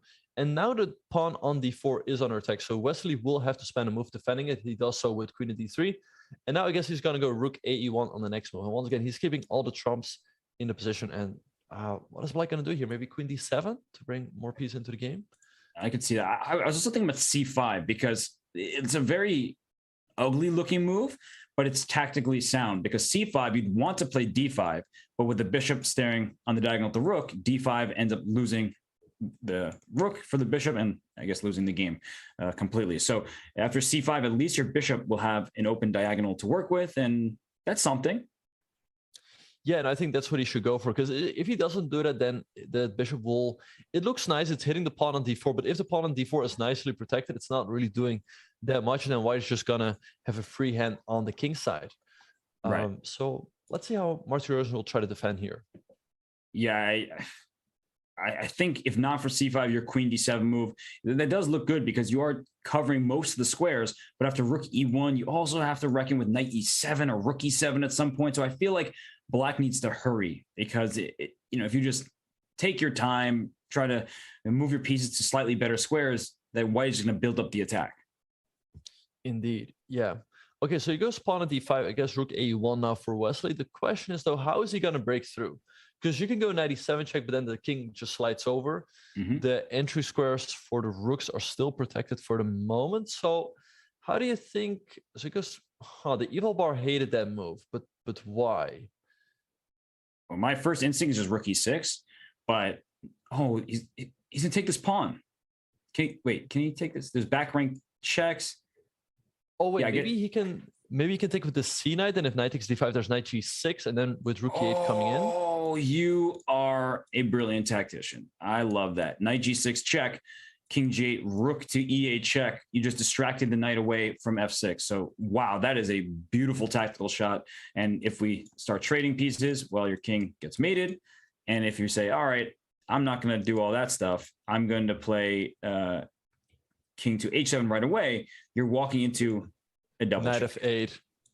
Well, there's knight f8 and queen h7, and then the rook on f7 blocks in the own king, and it's checkmate.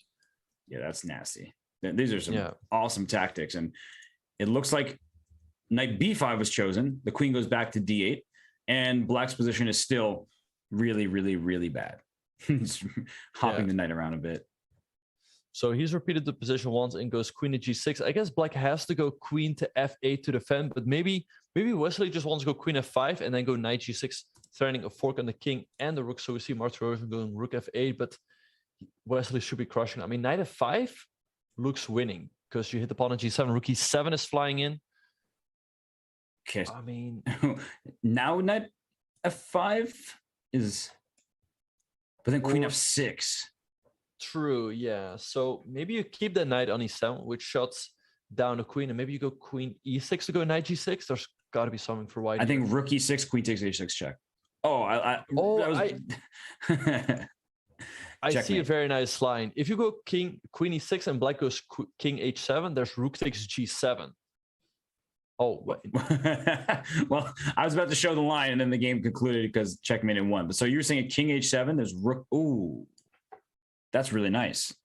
Yeah, rook and g7, queen g6, and queen h6. Checkmate, and the game's over. So Wesley has won the game. But one other tactic that I was hoping for was rook e6, and then whatever move you make, like c6 or whatever, queen takes h6, and you can play queen g7. G7, yeah, nastier. I thought we needed to do the ladder checkmate, but the fact that the king can't go to g8 because the knight, that's how dominant Wesley So was in that game. All of his pieces came in the attack, and I do think that one moment, Benjamin, where he didn't play c5, I think that was like his last real chance. It's like you need to strike back at your opponent, gain some sort of attacking chance or something, some semblance of counterplay. But by doing what he did, it just White's pieces went forward and Hike was shuffling around. Indeed, yeah. Now that bishop on b6 remained a spectator, and Wesley just had a free hand on the king side, and he crushed through. A very nice win for Wesley. He moves to 4 out of 5. We just saw him losing that game against Hikaru, but I'm pretty sure that he's still going to make it into the knockout. I would be surprised if he doesn't, because he's Wesley So. These players would also like to join the other favorites in the knockout. Daniil Dubov, he's the black pieces here against Nurbek Abdusattorov. And what's the material count? It's an extra pawn for white, and thus the big advantage according to the eval bar. Indeed, yeah. But the question is, how does he proceed from here? I mean, the pawn on d4 is under attack. Maybe you just go queen to e3 to defend. But then maybe black has moves like queen to g6, which are always annoying. All of a sudden threatening checkmate. So still a lot of work to be done here for Abdusattorov to convert this one.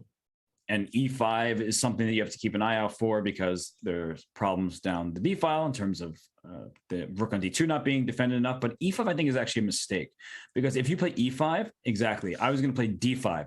We're talking about pins, right? Well, if you take, now you're the one in the pin. So you were trying to pin me, and I'll say, the joke's on you. You're the one who's pinned. And I think even a move like queen e3 or something, bring the queen to c5. And yeah, this is just lights out. Indeed, sooner or later, white should pick up material there. So we see Dubov playing h5, just keeping the position. He's making sure that his king on h8 always has a square on h7. And now Abdusattorov expands on the queen side with the move b4. Looks like a very nice move. And given the fact that he's also up a minute on the clock here, he should have great chances to win this one. And he's also the reigning world rapid champion. So, you know, he's kind of a little bit good at rapid chess, I think. Yeah, no, for sure. He's definitely a very, very tough player in classical chess, but even more so in the faster time controls. So we see Dubov playing rook to d7, a3, but maybe now he could play e5, because if white goes d5, black's better prepares for that. Because if black captures, then he only needs one move to unpin himself. But but Dubov gives up a second pawn. This does not look good. His position's collapsing. Yeah. This just looks like too much, because now the two passers really move up the board very easily. So white should be winning here. And this knight can now enter, via c5 and things like that. And the pawns, they kind of push themselves. So I would play knight a4, put that knight on c5, then push my pawns after that. And there's nothing black can really do. Unless white misses a checkmate on g2, Nurbek is, I think, going to take this game. Indeed. Yeah, I guess he should always just make a move like f3 to make sure that he doesn't blunder checkmate here. And then with the knight coming to c5 and pushing the queenside pawns. This should be an easy win for him. Right. Just take away the threat, protect your knight. The knight can go into c5 next. Just don't blunder checkmate in 1. And yes. Okay. Now that we've seen f3, Abdusattorov, he's looking to move to 4.5 out of 5. So he'll be in a tie for first with Hikaru. Yeah, and generally +3 is enough in these formats to make it to the knockout stage. But if you move to +4 that early on, he gives himself great chances. I wonder though, what score do you think is going to be enough today to qualify? Last week, 5.5 out of 9 was also enough. Yes, it was 5 and a stalemate was what allowed David Anton to qualify. And, that's an interesting half point to get. And it was a lot of fun to cover that. But I think that 5.5, that's usually the ballpark of what you need. I think 5.5 it is. Indeed, yeah. So it also depends on how many players are participating. But yeah, this one is looking great for Abdusattorov. I guess just rook to d3 here to make sure there's no tactics. And also, yeah, he's up a minute still. He's also still up a minute here on the clock. Don't blunder checkmate on g2 though. But this should be a win. Yeah, it's one of these moments that I think is actually very helpful, as even for myself, because when I have 2 minutes left, I often feel like I need to play quickly. But when you play a quick move, let's say you played queen g3, oh, I'm gonna trade queens, and you drop the e4 pawn, now your win becomes increasingly difficult. So it still would be a winning position, but just to take your time. And I like that Abdusattorov, he's a young player, but he's not somebody who's impatient. He is just a superstar, and he is playing all the right moves right now. Indeed, yeah. So he goes rook to d2, making sure that black cannot bring the second rook to the second rank to create checkmating threats. And I don't know, maybe Dubov can try something like rook to c1, king h2. He goes queen g5 instead. He has to try to complicate somehow, but I think white just has everything under control here and is ready to go d6, d7. And then black is forced to go passive, and then you can start pushing those queenside pawns down the board. That's right. And rook c1, hoping for some checks. I'm trying to think, is there even a possibility for white to blunder? Like d6, there's no tactic, right? There's nothing that queen d2 looks fun, but you just then take the, okay. It happened. You just take this rook here, and then you go your king to h2, and your king is perfectly safe and sheltered. Indeed, yeah. I think you just defend everything there, but maybe after king h2, there's still queen to d2, and how are you going to defend the pawn? Because if you go queen c6, then black gets queen f4, so it's not over just yet. But once again, given the fact that Dubov also has only 46 seconds on the clock, I doubt that he will save this one. Yeah, the time is not his friend right now. And I like your point, though, that you just queen d2. He had that pretty much pre-moved, and now you just look out for this f4 square. We know that this pendulum of queen f4, queen c1 is often a nice drawing technique. And here comes h4. Yeah, h4 is coming in very, very quickly. But he could still go. So I guess he's going to go b5, h4. This check. Queen b3, right? Maybe just go b6, give up the pawn, because the d1 square is covered. It's only one check. I like that. You could just play b6, as you're saying, but b6, queen f4. I don't even take the pawn. I think that's actually one of those situations where you think, oh, queen takes d6, whatever, but queen f4, queen c1, and we have a lot of checks happening. Yeah, so we see him going queen to b4, queen d3, and b6, because black can give a check on g3, but there's no follow-up check. So we see Dubov going queen d, but I mean, there's only check on a1, and I think you're going to run out of checks very, very quickly. White just running his king straight up the board, and this should be a win. Yes, because the king can hide on ace. Oh, don't go king b5, as b7 was saying, but the king is going to hide somewhere along with the pawns, and Dubov resigns. Yeah, so Abdusattorov moves to 4.5 out of 5. His chances for qualification are looking great. So what games are still going on? Oh, look at this one. There's a knight on a1, and black is holding this game because the knight can't join the party. And look at the clock, by the way. Jeffrey needs to move quickly. Yeah, it's going to be tough. I mean, I guess he should be able to make it because you just go king h3. And he can just repeat the position, because if black gets king g4, then he can trade off the pawns very, very quickly. So I think this one is just going to end in a draw. I mean, if you were Levon, would you play knight c2, knight a1 a couple times and just try to flag your opponent?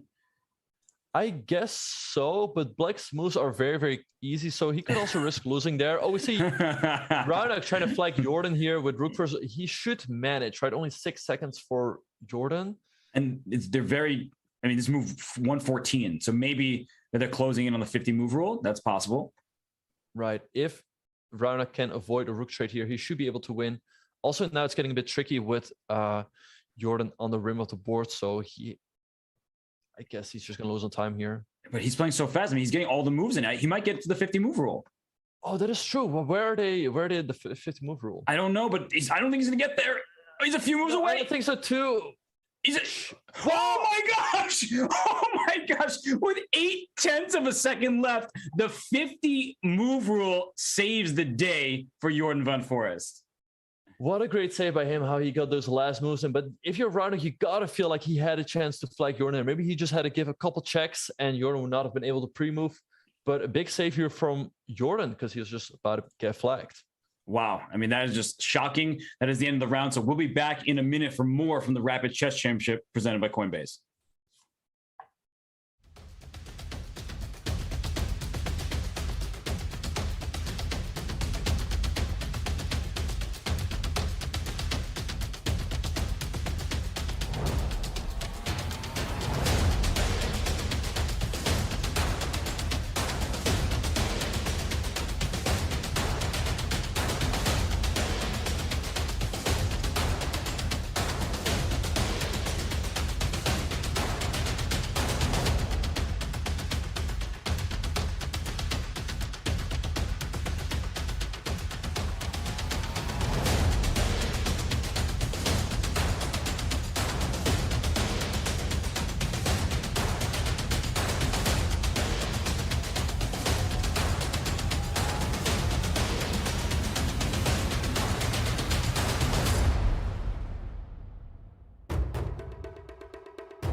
And we are back. The familiar faces, they look a little bit more stressed than we've seen in previous rounds, Benjamin.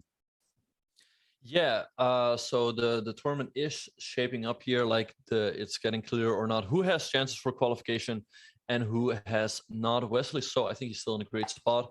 Grigori Oprin, I think he also had a pretty strong start. Fabiano Caruana as well. But Jordan does not look happy for some reason. I don't know why.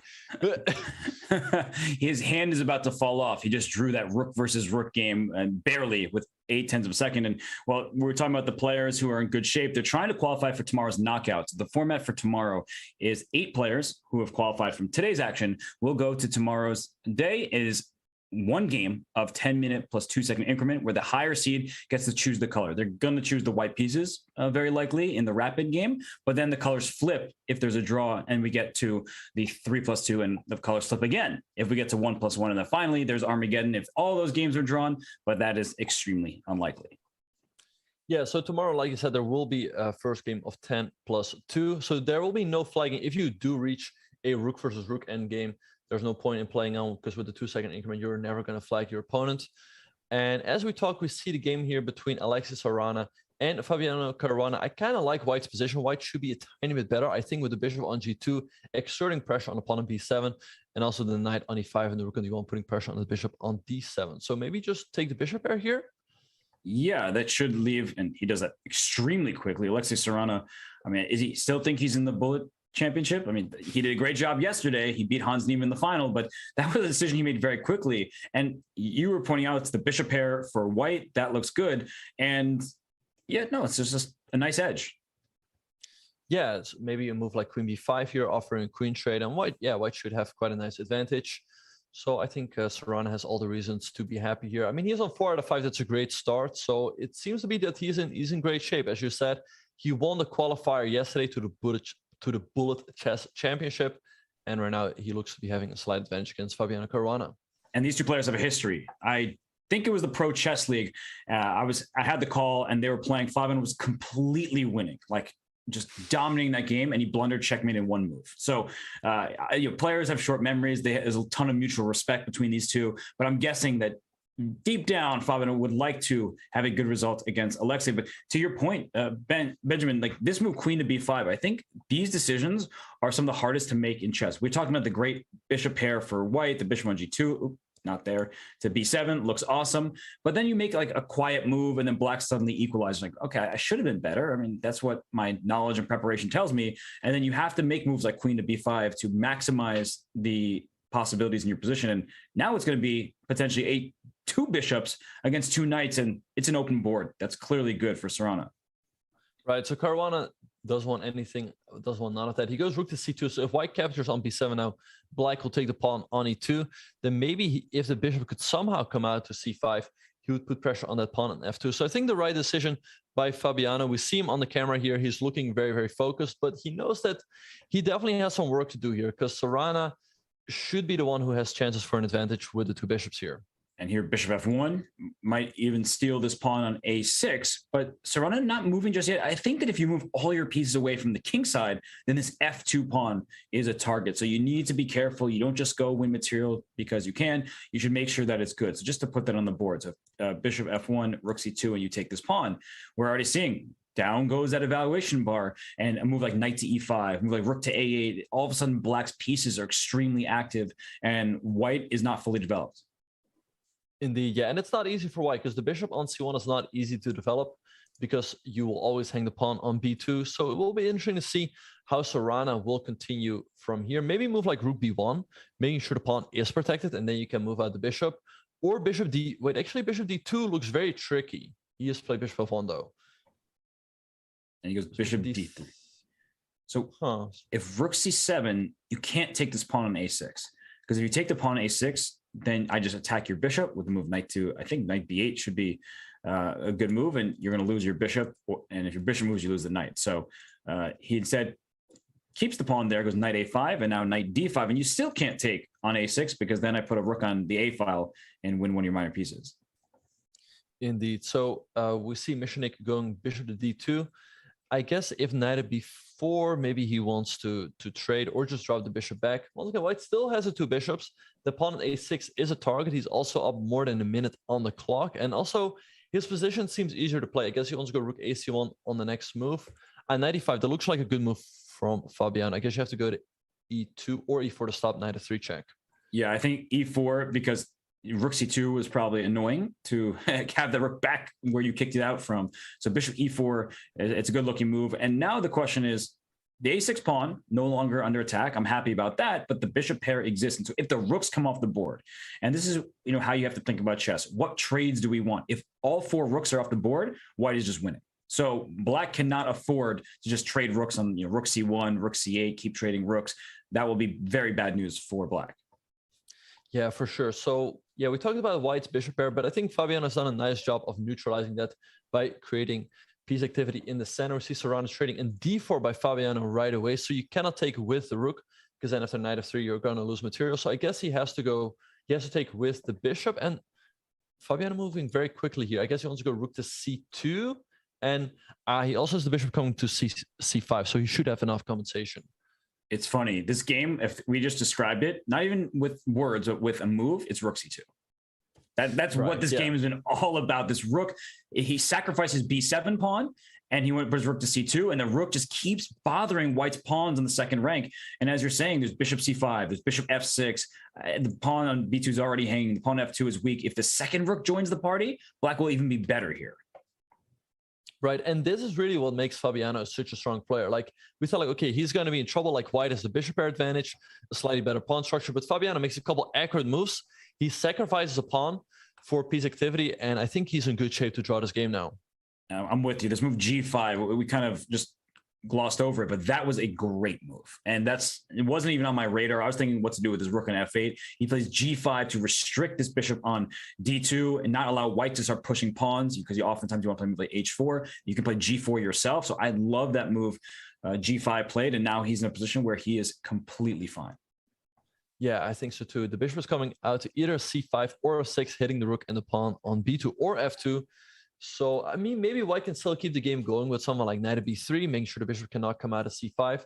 Then if black captures on b2, we go rook a4, hitting the pawn over there, and then we can swing in the next rook. But black should be fine here one way or another.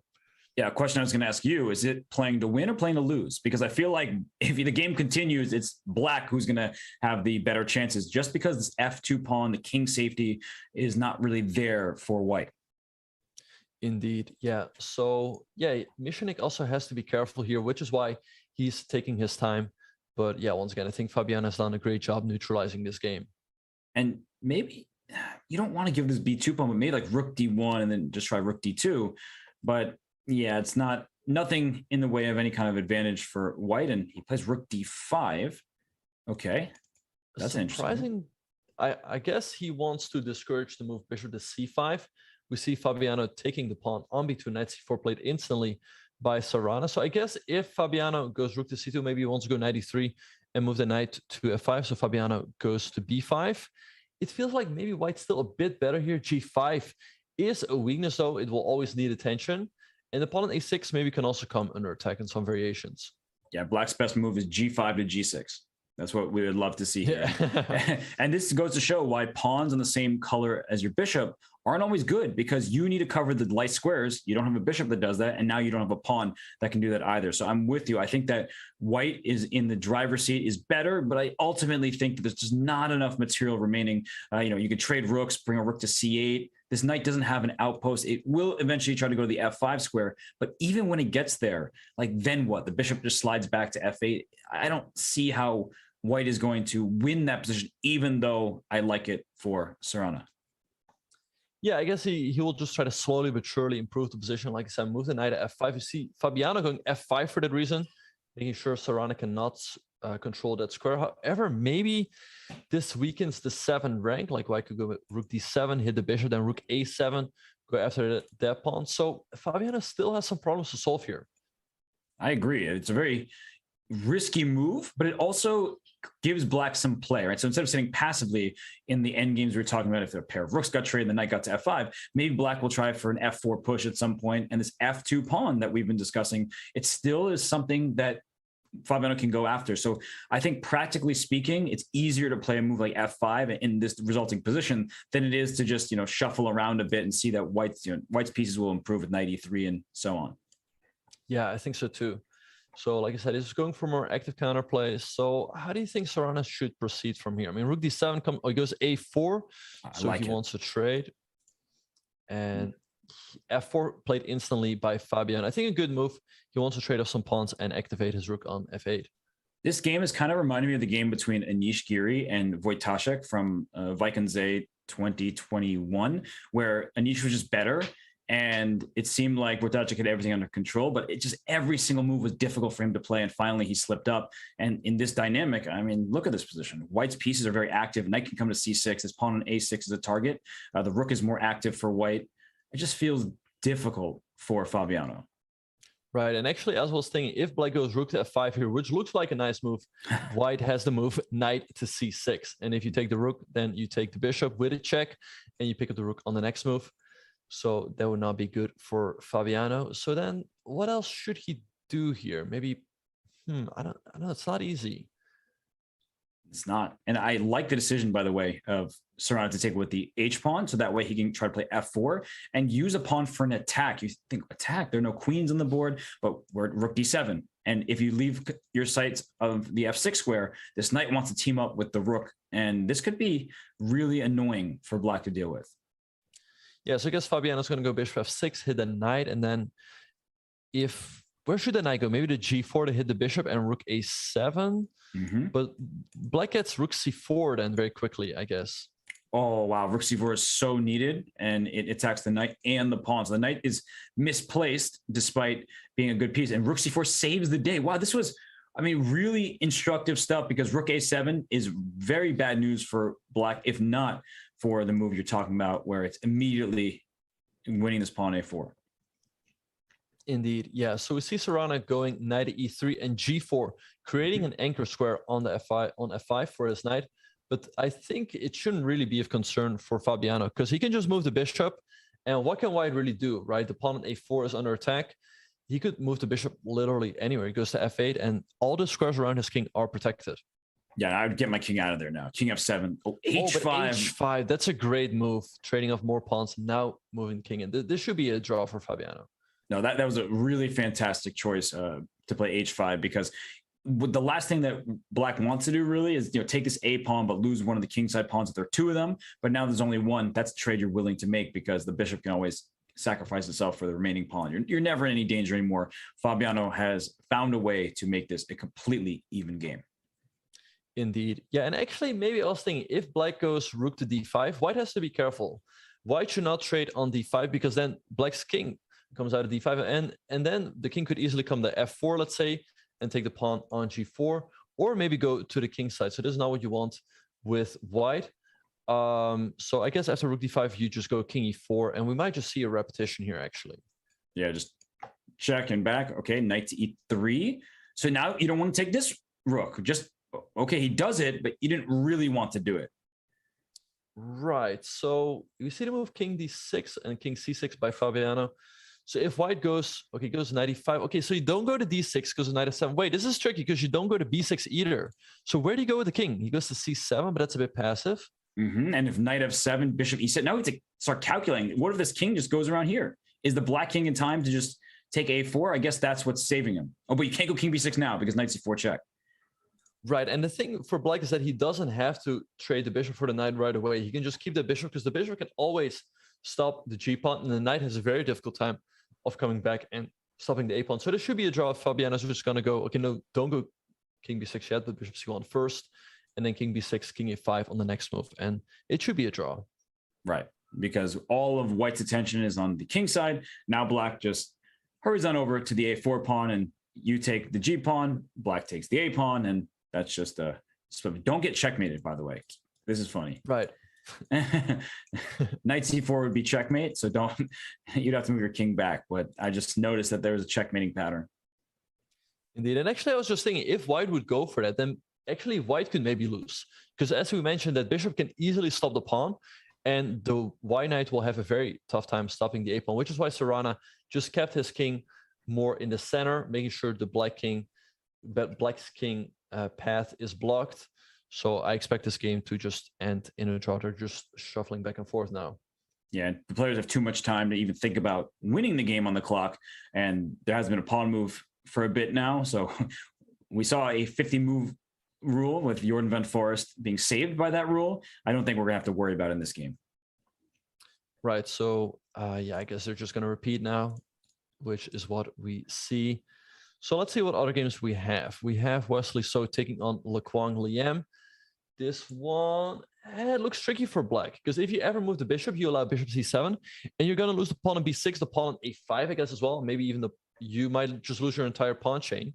So black could easily end up in Zugzwang here. Because king, I guess maybe he wants bishop c7. Wow, that's a big thing to spot here, because if the bishops get traded, then that means that the white king will have to deal with this pawn here. Don't trade those bishops, because the white king will have to go back and the black king will be able to march forward. So bishop g7 is a good choice. And well, how can white make any progress? Are you going to be able to somehow push your f pawn? I don't think it's that easy. Right. Maybe what he could do is, let's say he goes king to e4, pawn f5, and bishop h6. What he could do at some point is go king d5, king c6, hit the bishop, and the bishop will have to move back to d8. And then maybe he goes king d7, hitting the bishop once again. And if the bishop moves, then king c7. And he will pick up that pawn on b6. The question is, will black get enough counterplay with his own d-pawn? And we see the evil bar going all the way up. So maybe Lequang Liam has gone wrong here. And he missed a win. He missed f6. That was a win, because after f6 in this position, the king has to try to stop this pawn because f7 is a threat. And no matter how you stop the pawn, you lose your bishop. Oh, but there's still bishop e7 here. But then your plan, plan number 2. Oh, bishop right, f4. you collect the entire queen side. Yes, you should collect everything, all the dark pawns and dark squares. So we have a position now that is still about balance, but look at the clock. I think Wesley is using the clock as a weapon. Indeed, yeah. And f6 is winning now because once again, bishop c7, you collect the entire queen side. It's going to be a win for Wesley. Yes, and he essentially went for the same exact plan as he had available to him before, and there's no way that Black is going to hold this game with 30 seconds on the clock. It's just too complicated of a position, and now all of the pawns fall. Indeed, yeah. And if you go bishop b4 to defend, which is not what he does, yeah, d4 is also going to drop. It's going to be a win for Wesley here, who moves to 5 out of 6, a great score. Yes, and Hikaru won his game against Nordibek Abusatarov. Of course, we'll focus on Hikaru's games going forward, but this round, there are so many interesting ones and still games continuing. I see the one between Fedoseev and Levon Aronian, a big fish. He's not so much a fish. In fact, he's the one winning this game. Yeah, he just kept... I thought maybe... Okay, so now he captures the pawn on a6. He should be winning this one. He's also up on the clock. And I guess sooner or later, he can just start pushing that a-pawn down the board. Takes the pawn on b5. It's not over just yet, though, but I think given the time situation, this should be a win for white.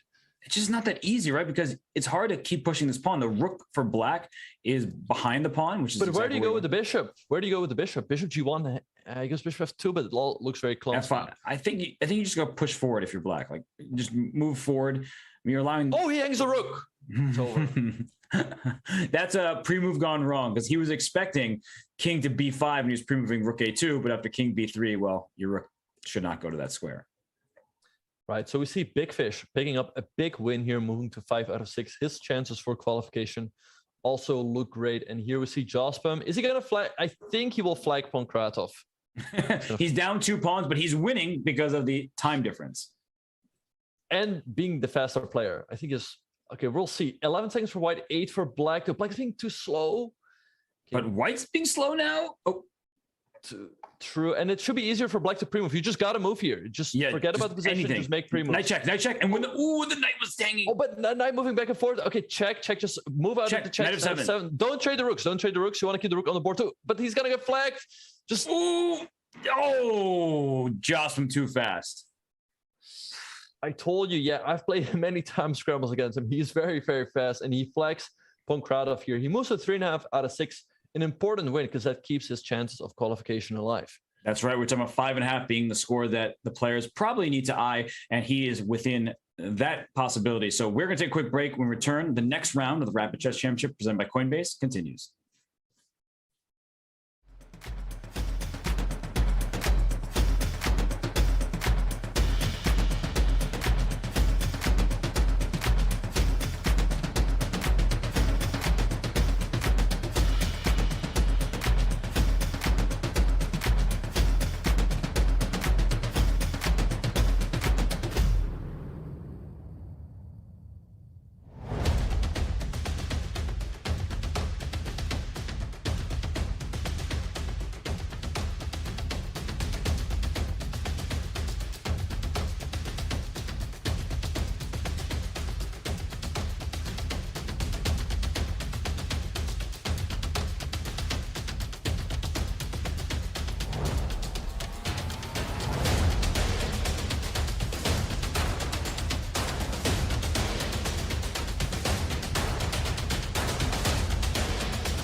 Every day is leg 2 day at the FIDE Grand Prix as it returns March 1st right here on chess.com. Who will win the second leg after Hikaru Nakamura's epic first stage victory? Katja Nishikori, Maxime Vachier-Lagrave, Shakhriyar Mamedyarov, Vidit Gujrathi, and others as they vie for the Grand Prix points in the top spot. Join my friend here, Benjamin Bach, and Women's Grandmaster Kedi Satsalashvili for all the action on chess.com from the FIDE Grand Prix. But we have a ton of action here at the Rapid Chess Championship presented by Coinbase. But Benjamin, not so much action in the game that we just saw conclude between Fabiano Caruana and Wesley So. Yeah, I guess they just wanted to lock in qualification to the knockout stage. They moved to 5.5 out of 7. Even if they lose the last 2, they still have great chances of qualifying. but they'll probably pick up a draw or two in the final 2 rounds as well. So a bit disappointing for the fans, but understandable from the players. I mean, it is professional chess after all. So let's see what is happening in the other games. Well, we have the game between Daniil Dubov and Hikaru Nakamura. I could just look at the opening and know that Daniil Dubov is playing. He loves these Catalan sharp positions. And this one is unclear because Black has doubled pawns on the C file, but the material is even. And oftentimes Black tries to play the move C5. This is who played this game? Was it Fedoseev and Oparin, maybe? I think that was the matchup at the FIDE Grand Prix from this opening line. Indeed. Yeah, Fedoseev won a very nice game here against Grigori Oparin in the first leg of the Grand Prix. And Hikaru drew in the Speed Chess Championship, I believe, against Ding Liren. And Hikaru just played the move Bishop C6. The evil bar does not seem to like that move. But why, though? I mean, it looks very logical, right? Just moving the bishop out of the way. Yeah, I mean, your bishop's under attack. You want to move it. I guess not moving it, just developing with knight C6. That's a way to go. But bishop C6, the eval bar not happy. But I just don't see the problem with the move exactly in the moment. But the C4 pawn, that's going to be a target. Yeah, for sure. So maybe white could go knight to E5. I mean, you trade the bishops, but how is Black going to defend the pawn on C4? So let's see how Dubov will proceed from here. He goes now knight to A4. And by the way, Dubov, he's on 4 out of 6, which actually knight A4 also looks very good. You hit the bishop and the pawn on C4. Yeah, honestly, that was a really direct and kind of obvious move that that is played. And, I don't regret not seeing it. I mean, I think that Hikaru might regret not seeing this possibility because you're just winning a pawn and it's a clear extra pawn for Dubov. And one thing to note, as you mentioned, his score is that he can't afford to just make draws, right? He's not in the top score group where you make draws, you solidify your placement. No, he needs to win this game. And so for Hikaru, he's facing an angry Dubov who wants to take this game. Indeed. Yeah. As you mentioned, Dubov still needs a win. I guess one more win and then 2 draws will be enough for him to make it to the knockout stage.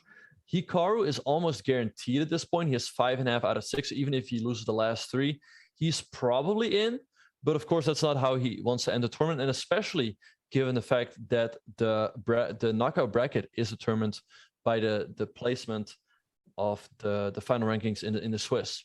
Right. And, it's all the players care about is making it there. They don't really care too much about who they play. They, rather avoid the likes of Hikaru in the knockout, but you got to get there first. So honestly, I don't know what Black should do here. You don't really want to take this knight because then you give up the bishop pair and still lose the pawn. And that seems like the worst possible scenario. So do you just move the bishop back, say to E7, and after queen takes C4, I don't know what the follow-up should be. Right. I was thinking maybe queen to A5, because then if white trades on C5, we recapture with the queen and we keep our extra pawn and also the queen. We activate the queen. But yeah, I think Hikaru moved a bit too quickly there with bishop to C6 because he seems to be in a lot of trouble now.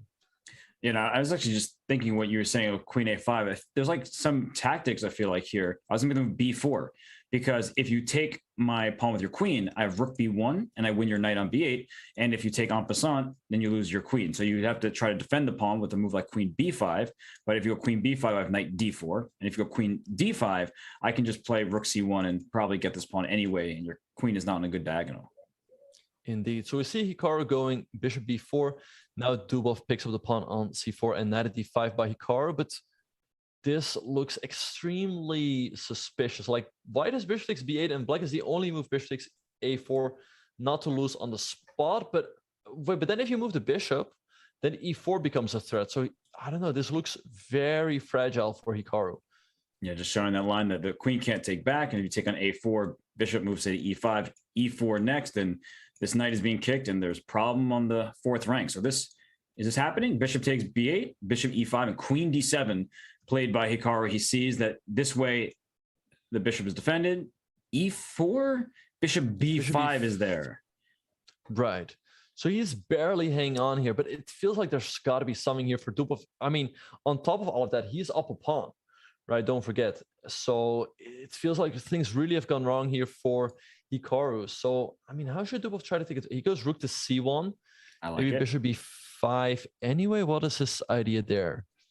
Bishop b5, queen. I want to play queen g4 to threaten mate, but I know you're going to play f6. But in a situation like this, after f6, I thought that I could just collapse your whole position. Like even knight d4 here, knight takes e6. I mean, it feels like everything's kind of hanging, but I'm just going with these moves because I can take them back, but the players can't. Yeah, and we see Hikaru has played the move bishop b5. So let's see how Dubov will proceed from here. I like that move that you suggested, queen to g4, and then f6, knight d4, hitting the pawn on e6, hitting the bishop on b5, because there's always tactics. And I wonder where Dubov is playing. Is he playing from some sort of cafe? Because we saw someone walking behind him earlier. Like, where is he playing from?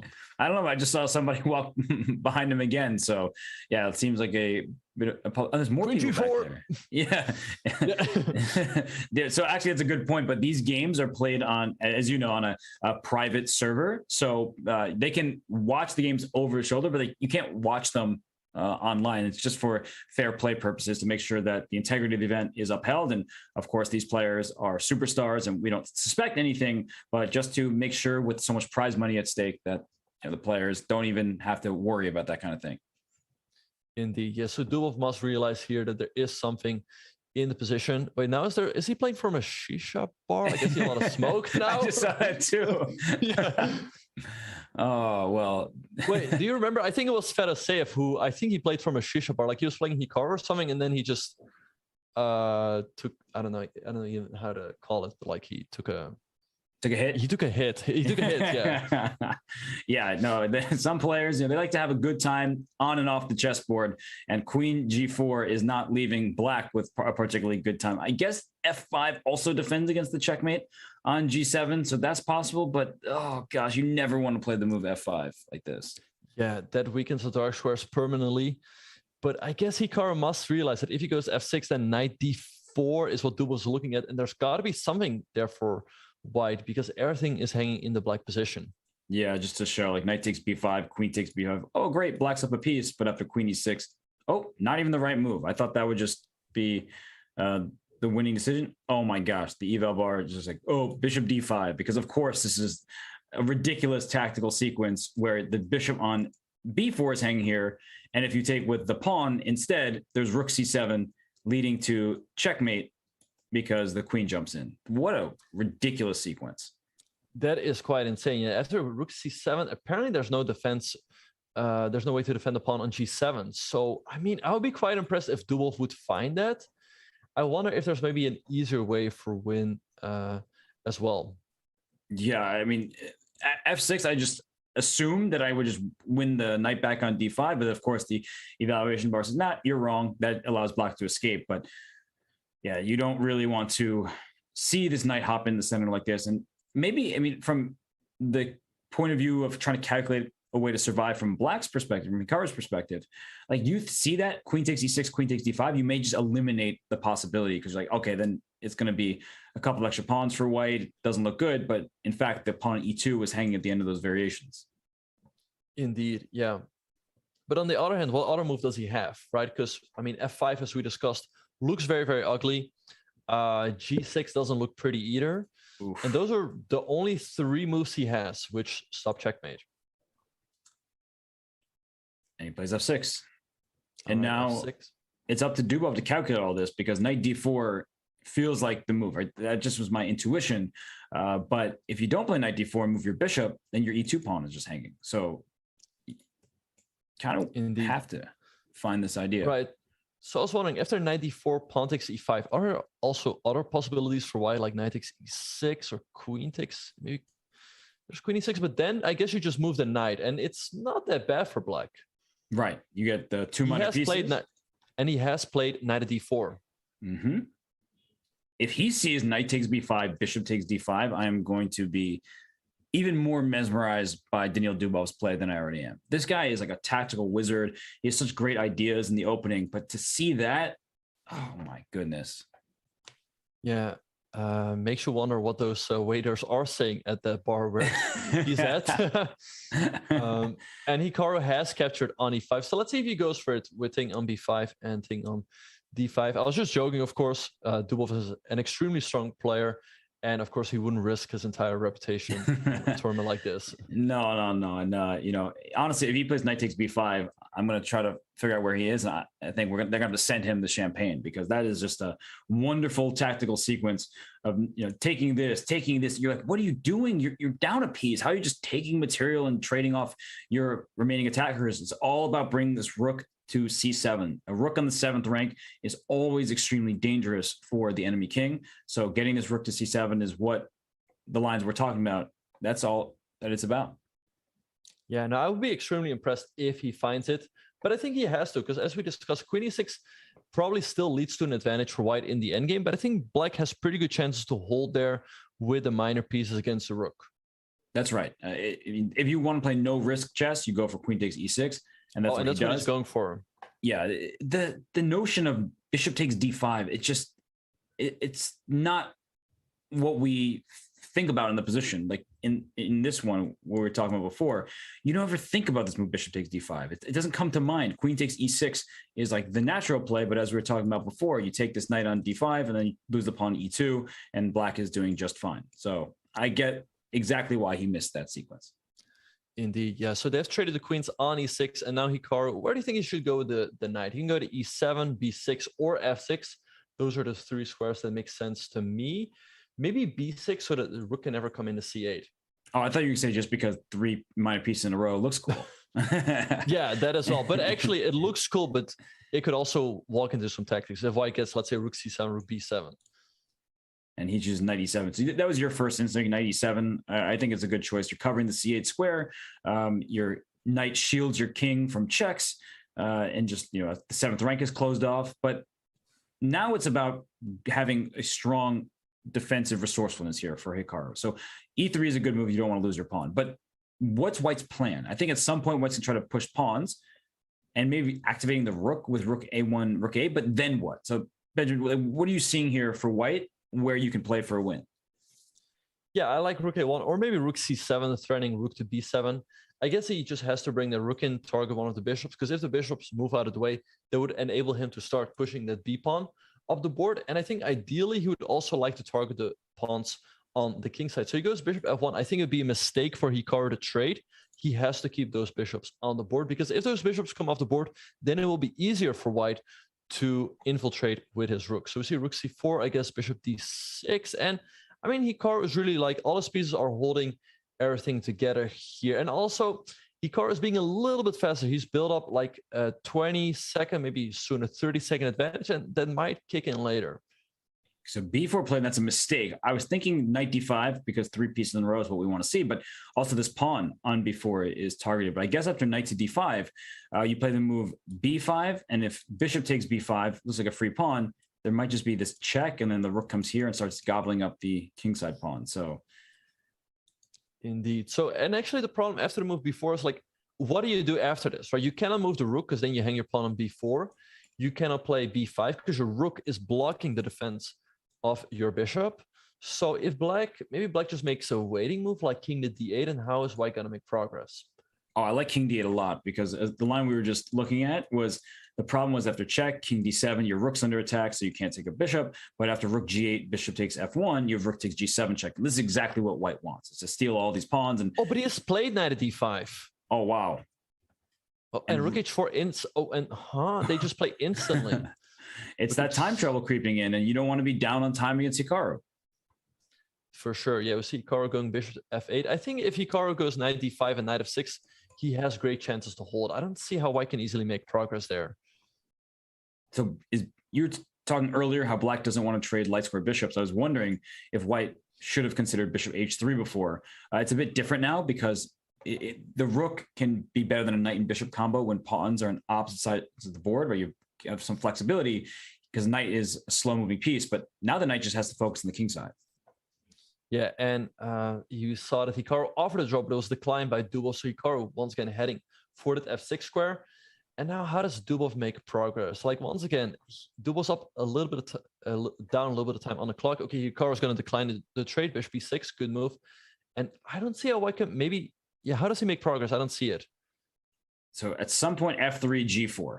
You need to make that happen somehow. I don't know how you do that. Okay, now you definitely don't do that because black controls all of the light squares on, and actually black could win this game.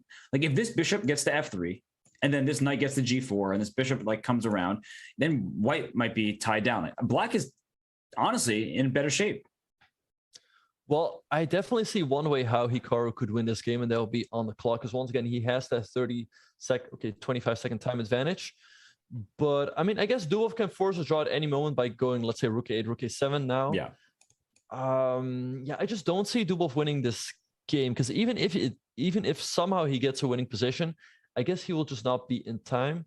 And I think Hikaru's, like, all of his pieces just defend everything. So, by the way, rook f7 is a threat now. So we see. Wait, bishop d5, bishop d5. How do you defend the pawn? No. And it's on the board. Oh my goodness! You just take. Hikaru's lost here. Yeah, because bishop e1, the pawn can move. Oh, he was rook f7, rook f4. He's taking this pawn and he's doing it by force. Yeah, is Hikaru? I mean, he has 135, but the e4 pawn is going to be lost, and then I can start pushing those pawns down the board. We see king d7, but take with the rook or with the bishop. Wait, take it with the rook. Take it with the rook. Bishop e6. It's over. Oh my goodness, it's over. You're losing a piece. Wait, maybe king d6. King d6 only move to keep the game going. Take and play f3 g4. The bishop gets trapped, but 95, or the bishop still gets trapped, I guess. Yeah, you can go rook b5 takes e5. Take the knight there and then trap the bishop. Oh, does he find it with 56 seconds? If he finds it, I think he will make it in time. But there it f3 is. On the board, 95. Take an e5. Take an e5. That's the easiest way forward. Oh, and then g4. Yes. You trade up everything, and then you can start pre-moving. Yeah, that's g4 play. Knight f3. King f2 should be winning. But actually, king f2, knight e5, there is still a fork on d3 that you have to There's rook d4 check, right? So king f2, knight e5, you just play rook d, or rook b5 and take the knight. Just here, it's also winning.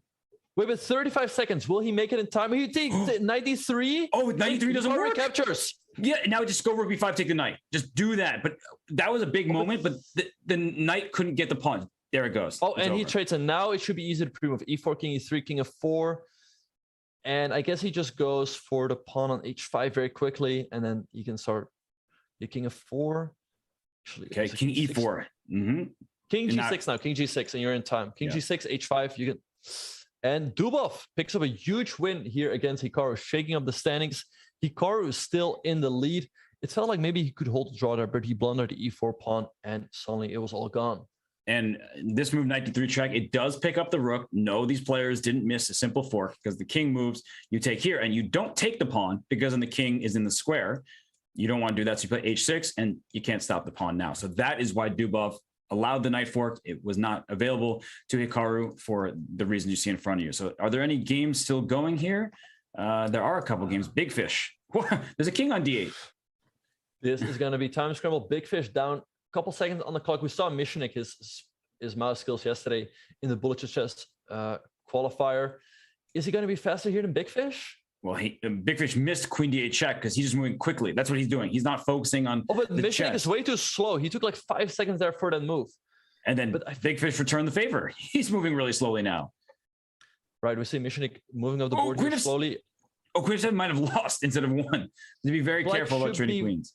Winning here, but it's going to be all about the time. 11 seconds for Big Fish, 7 for Caruana. If you can somehow block the checks with a queen check, it would be all over because he would force a queen trade. But he hangs his queen, and now Black can pre-move everything, and it should be winning for Caruana. He gets in the ladder, and it's going to be a win. Nice. Well done by Alexei Serrano. He's so strong in these formats. And I mean, he just beat the Big Fish. So congratulations to him. He moves on to 5 out of 7. So he's doing very well. The round has concluded and we can see our leaderboard. Those players all vying for those top 8 places. A 4.5 out of 7 right now, Benjamin. That's the cutoff point. Indeed. Yeah. So yeah, lots of players still with qualification chances. I guess those players who have 5 out of 7 have good chances, but they're not there yet. There's still 2 more rounds to be played. And Daniil Dubov, he won his game with Nakamura, so he joins the pack. But for now, we're going to take a 60-second break. When we return, more chess here from the Rapid Chess Championship presented by Coinbase.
And we return. The player is still seated, concentrated, playing this Rapid Chess Championship presented by Coinbase.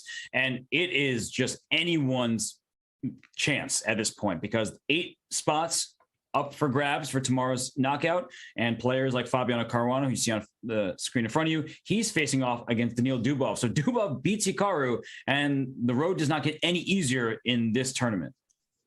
Yeah, and we see actually that Hikaru and Wesley So already drew their games against probably Medlikov and Sorana because they moved to 5.5 out of 8. Yeah, that sounds right. The players just drawing quickly because they are securing their placement. And if you're Sorana and you're Medlikov, you're like, well, I don't really want to take too many risks against those 2 players. If I have to take a risk in the last round to ensure my placing, then I'll do that. But with 5.5 out of 8, maybe they'll just make a quick draw with each other or someone in the last round to make sure that they get into the top 8. Indeed. Yeah, I wonder who Hikaru played. Maybe he played with the black pieces again, because I don't see why he would take a short draw with the white piece, but maybe Hikaru just wants to lock in qualification as well, because we saw in earlier weeks that 6 out of 9 pretty much guarantees your spot in the final 8. But 5.5, it really hinges. Like, it depends on whether you have a good tiebreak or not. Yes, and I did look, and Hikaru had the black pieces against Maxim Medlikov. So sometimes there's not really a choice, even if you want to play and your opponent wants to force a draw in some variation. Nothing you can do about it. But right now, Fabiano Caruana up a minute on the clock against Dubov. So the position is one where it's, of course, in Fabiano's repertoire. I think the position stylistically suits him way more than it does Dubov.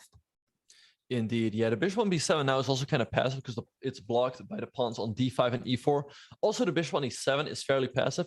And look at that knight on a5. It's also kind of out of the game, right? Especially if white can play b3 later on. He can't do that right now because that would hang the knight. But I think Fabiano's got a great position here out of the opening. But actually, at this point, he has to be careful because black is threatening the move b4, which is why he goes bishop to d3. And it's a multi-purpose move, right? It stops black from winning a piece, but also sometimes white plays this move a4 as the pawn on a6 can become a target. So not yet. You don't want to rush a move like pawn to a4. And if black rushes the move pawn to b4, then this pawn on a6 is forever target. You see the eval bar go crazy because here comes the bishop, the b6 square. Oof, this is just a terrible situation. You're going to lose the b4 pawn, most likely. Yeah, that's how these Ruy Lopez positions can very quickly go wrong for black. And Fabiano is really an expert in these type of positions. So I'm curious to see how Dubov will try to fight back here. I mean, his position looks quite problematic. He's also down 1.5 minutes on the clock. We saw him just getting off that great win against Hikaru, but he's not there just yet at all. He's on 5 out of 7. If you lose this game, that would really put him in a tough spot for qualification. Dubov should just throw in a draw for at some point. Just be like, come on, Fabiano, you're going to qualify with this draw, so please take it. But, his position is not looking very pleasant. And Fabiano always play bishop f1, a certain Benjamin says, and it's a good move because it keeps it on a safe square. The bishop will, at some point, line up against his a6 pawn very likely. And something that white wants to do is just complete the development, not have any of his pieces come under fire, right? Knight c5 could have hit this bishop and things like that. So I really like the way Fabiano's handling this. I was going to recommend maybe we switch on over to the game between Jeffrey Zhang and Nuribek Abusattarov, just so we can get some of the people who are chasing the pack and see if they can catch up. So here we have Jeffrey with the white pieces. And what do you think about this position, Benjamin? Yeah, so it looks more pleasant for white. He has this slightly better pieces.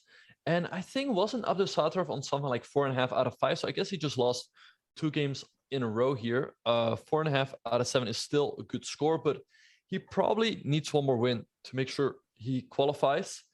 And for Jeffrey, maybe 2 draws will be enough, but a win will definitely guarantee his qualification. And we were talking about Fabiano Caruana earlier. I guess he wants to try to finish high in the Swiss portion to make sure he has an easier pairing for the knockout. But yeah, it looks this position looks great for Jeffrey.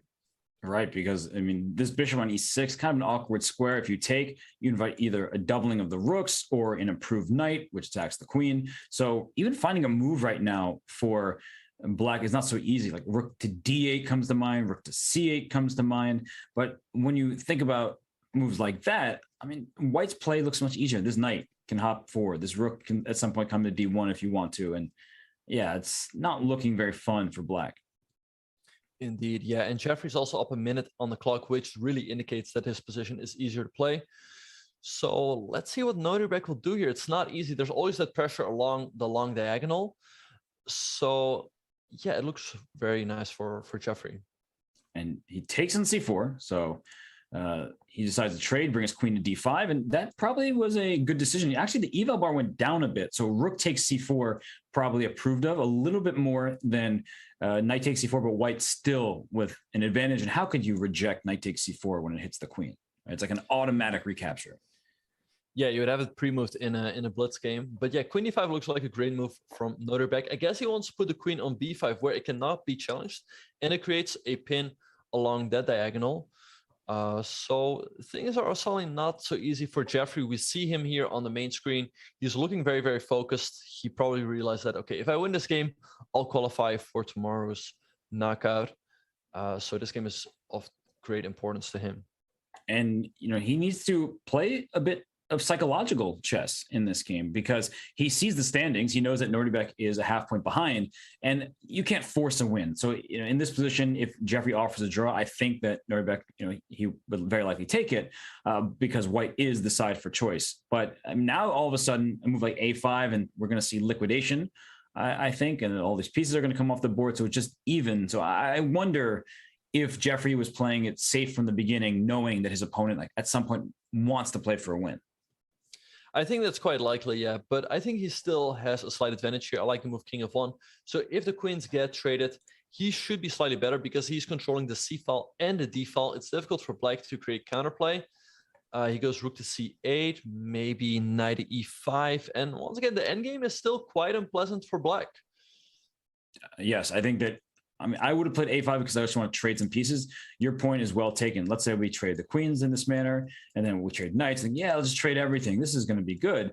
White's king is in the center. White's pieces are well placed, control of both files, whereas black is only on one. And if I can get a rook to the 7th rank, all of black's pawns are going to be in trouble. So I like white's position, and that's why Norbek went queen a4, but that seems to be a not great move. Yeah, I wonder why. I kind of like the move queen a4. He doesn't want to go into the endgame. And also, he's keeping an eye on the pawn on a3. If those bishops ever get traded off, the pawn can become quite weak over there. So I kind of like the move. I don't know why it's not good, why the evil bar shut all the way up. Well, anytime I see something like that, yeah, I look for tactics, right? Because how this position looks pretty level for the most part. So I'm going to try it. But wait, if I just take with the rook, and then b5. Oh, and the knight cannot move anywhere. That's insane. But yeah, and Jeffrey misses it. There's just no way you can spot that in a practical game. No, it's one of these things where as soon as you have the eval bar and it shoots up, you're like, oh, where's the tactic? Your tactic sense is tingling. So the knight comes back to d3, which is a good move, right? The knight wants to come to c5, which actually traps the queen in this moment. So you can't blame any player for not thinking about knight takes f7 because it's a ridiculous tactic. Now, you should always be alert for tactics, but it's a quick game of chess. Like, they don't have time to sit for 10 minutes and think about every single possibility because they have 10 minutes for the whole game. And now I still like white's position. Right, and we see Norbek going knight to e4. Looks like a nice move as well. b6 would have also made sense to stop the knight from coming to c5. So I guess maybe Jeffrey will trade now on g7 and go queen to b2, but I feel like black should be fine somehow. Maybe just moves the queen back. You're going to like this, right? Because knight c5 traps the queen. What about knight g5? Right? Just like give away your knight, because if knight takes knight, in comes knight c5, the queen's trapped.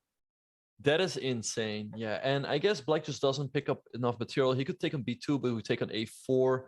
And at the end of it all, we win a queen for a rook and a knight. That shouldn't be enough for black. But knight g5, that seems so difficult to spot in a real game.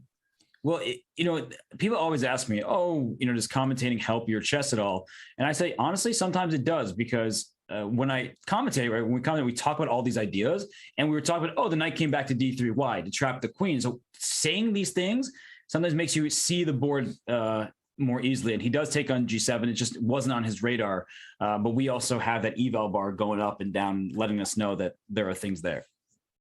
Yeah, I think Norbek should be doing fine now. He's done a good job. Practically speaking, over the last couple of moves, the tactics that we saw were very difficult to spot. And Jeffrey goes knight to d2. And now if black trades on d2, knight c5 does no longer, oh, actually knight takes d2 is check. But the queen could still come out of b5. So I guess after a trade and rook fd8, I feel like black should be doing fine. Yeah, it does seem like the worst is behind him. And in fact, he could even think about playing for an advantage. His queen on a4 is really well placed, not just putting pressure on a3, but there could be tactics on d1. And an example of that is, let's say we go over just to sort of show people, like, let's say we get a position like this and I make the move h5, like, okay, I'm just going to trade off the rooks, your queen's under attack, but queen takes d1 becomes a possibility. And in this particular position, I guess white is in good shape, but you don't really want to give up the rooks for the queen in this position from white's perspective. For sure. So we see Noterbeck trading on d2 and going rook after d8. Yeah, I kind of like his position now. I don't really see how Jeffrey should proceed from here. The knight on d3 is always a bit loose. You cannot play knight c5 because then I guess... Yeah, knight c5, what were you going to say? Because rook takes d2? Yeah, because if you go knight c5, that lets the dogs out. I guess black will trade on d2 and take on a3, and black should be doing pretty fine. So we see Jeffrey going king to g1 and rook d5 by Noterbeck.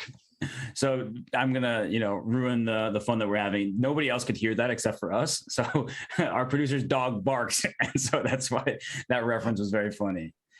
Oh, that was Matt. I thought it was you. No, I don't have a dog. I bark sometimes, but I don't have a dog.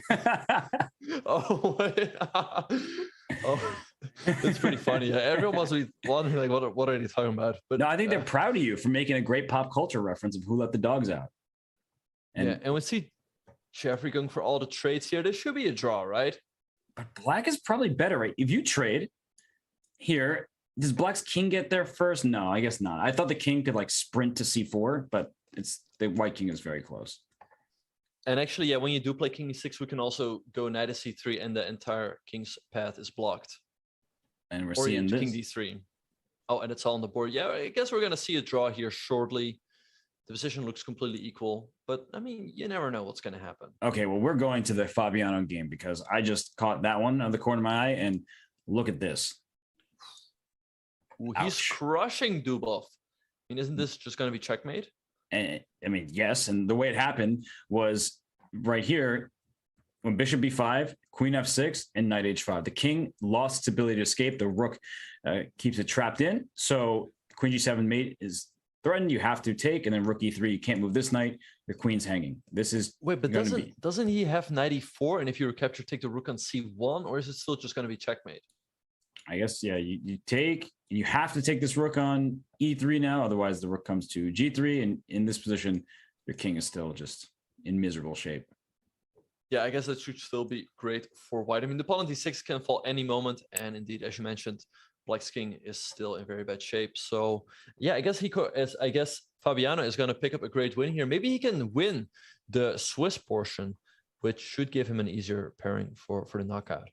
It's so funny because I often think the same way. Like, you want the 1 seed, so you put the 8 seed because the 8 seed has to be less strong than all the rest. And then sometimes the 8 seeds like Magnus and in like those Champions Chess Tour events, or it's like Hikaru. It's just Wesley. So you don't know where you want to end in this kind of format because everyone is so good. Indeed. And we see that entire variation that you pointed out on the board, knight takes d5. I guess queen g5 and knight takes d6 now. Oh, he takes with the queen, also a good move. Mm-hmm. But maybe just rook fd. I don't know how I feel about this move. I felt like queen g5 and knight d6 was stronger, forking the bishop and the rook. So maybe black can hang on here, but it all looks really bad. The bishop could come to c4, putting pressure on the knight, and if the knight ever moves, the knight f6 comes into position. Yeah, and this knight can also go to f5 or h5. The queen's coming back over to h6, and it seems very, very sad to have this position for Dubov. Yeah, I think it's just going down here. Also, it's only 1.5 minutes on the clock. Still 3.5 for Fabiano. So it looks great for Fabi to strike here with the white pieces. And Jeffrey and Noterbeck, they did make a draw, so that game is over. I'm just trying to look at some of the other games still in progress because we have many people competing for that last spot. I think we trust Fabiano to win this game, even though there's a bit of pressure. I mean, he's up on time. He should be able to checkmate Dubov's king or put him under more pressure. So I think we can go on elsewhere. How about the game between Jose? Oof. Jose and Hans. Ooh, gosh. This one's looking tough for Jocelyn. He can barely move in the current position, but actually, wait, does he have knight? No, wait, no. I was wondering if he had knight takes b5, because black recaptures. We go rook d8, black goes king e7, we take on c4, but black takes a rook, and after rook d1, there's rook d5, so it all doesn't work, it seems. Right. Looks like it's a good chance for white, but as you're pointing out, that if you throw in rook d1 check first to save the rook, the only move that allows black to win this game is rook to d5. And even here, it's not immediately that clear that you escape all the checks, but but he's gone for it. But wait, this doesn't work. It doesn't work. Hans is going to win this game. It just doesn't work. Okay, here we go. It's still happening. The exact sequence. And now you're looking at this like, uh-oh, I'm going to lose my rook. And with check, that's the big thing. Because if it's not check, then white would make a draw, likely by nonstop checks. But the rook falls and e1 with check. And there's no chance for a perpetual, I think, because the rook can always block. So Hans, I think, is just going to win this game, and they will throw him right back into the mix. He's going to move to 5 out of 8.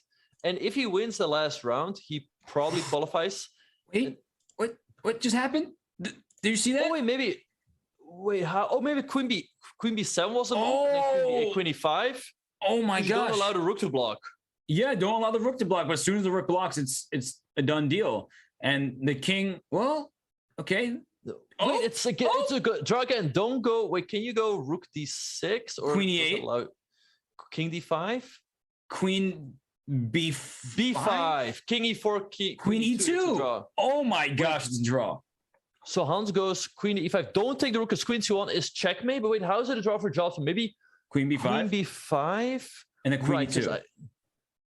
Right, I guess that's a draw, but it's queen c5 is now the move. Queen e4, and you don't have any checks. But don't play rook d5 because queen e7 was made.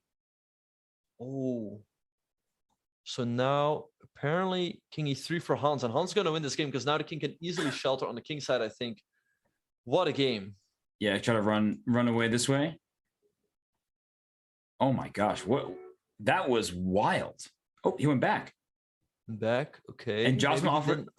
He offered a draw. King b1 now apparently, and wait, queen c4. That's not the move. But king b1, I mean, that is a very difficult move to spot. But this is true, obviously losing. Just rook d3 now. Yeah, it's all over because now if king b1, queen takes c3, black regains the harmony in the position, and Hans just up a rook, so he's gonna win this game and move to 5 out of 8 with still all the chances to qualify. Yeah, just full on extra rook, and this pawn is going to promote. So that is a win for Hans. But that was really just a ridiculous position. And I'm glad we saw it because it goes to show that, you know, when there's an open king, even if you're down a rook, you still have chances. And then there are tricky ways that you can escape all the checks by giving up your extra material, which is what Hans ended up doing to win this game. Indeed. Yeah. Jocelyn is still playing on here out of inertia, I guess. But I mean, there's just no way that Hans will. Actually, I was thinking if the king would be on h2, you don't queen right away because it's a stalemate, but the king was on h1. So Hans picks up a big win here and still has good chances to qualify. Definitely does. And speaking of good chances, Shigurov, Liam Lei, they both have 4.5 out of 7. And with what looks to be like it's supposed to be a draw, they will both move to 5 out of 8. So tied with Hans there and definitely in striking distance of the top 8 to make it to tomorrow. And here, this is the problem, is that the bishop is tied down to this. King f6. But white is only 12 seconds. Can he make it? I mean, I guess it should be a draw, but with only 10 seconds, it feels like black should be able to flag him here. Agreed. By the way, g6 was really smart. I don't know how many moves it had been since the last pawn move or capture, but that way you restart the timer. Indeed, yeah. Laquan, okay, 7 seconds here. How can he, maybe bishop 4? King g7? King f6? And as soon as you take, you promote. I think you should probably maybe try to take this pawn at some point and trick him. I guess what he should do is put his bishop on any square on the diagonal. Go to b7, c6, e4, f3, g2, h, and white's going to get flagged. It's over. Yeah. And that's that. Wow. I mean, seriously, that was, you know, no time on the clock. You're not able to survive a game like this. But the way that white had to watch out for king takes h4, because you couldn't just pre-move. That was the problem, because at any moment back here, right here, like if you're pre-moving and king takes h4 happens, and you don't take this pawn, you pre-move this, now you just lose. So you couldn't pre-move if you were Shigirov. Yeah, I think practically that position is just lost with only a couple seconds on the clock. Because as you mentioned, you cannot pre-move, and then you're just going to lose on time. So Le Quang Liam, it's not how the players want to win, but it's part of the game. There's no increment, so you have to take advantage of that. Because if you don't, your opponents will. But that wraps up round number 8. It certainly does. And with just one round remaining, we will find out which 8 participants will face off tomorrow in the knockout. But for now, we're going to take a short break and return the 9th and final round here at the Rapid Chess Championship presented by Coinbase.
And we return to the 9th and final round here at the Swiss portion of the Rapid Chess Championship weekly action. And look at this. It's the 9th round, but some people already have 9 games on the scoreboard because there were a bunch of quick draws.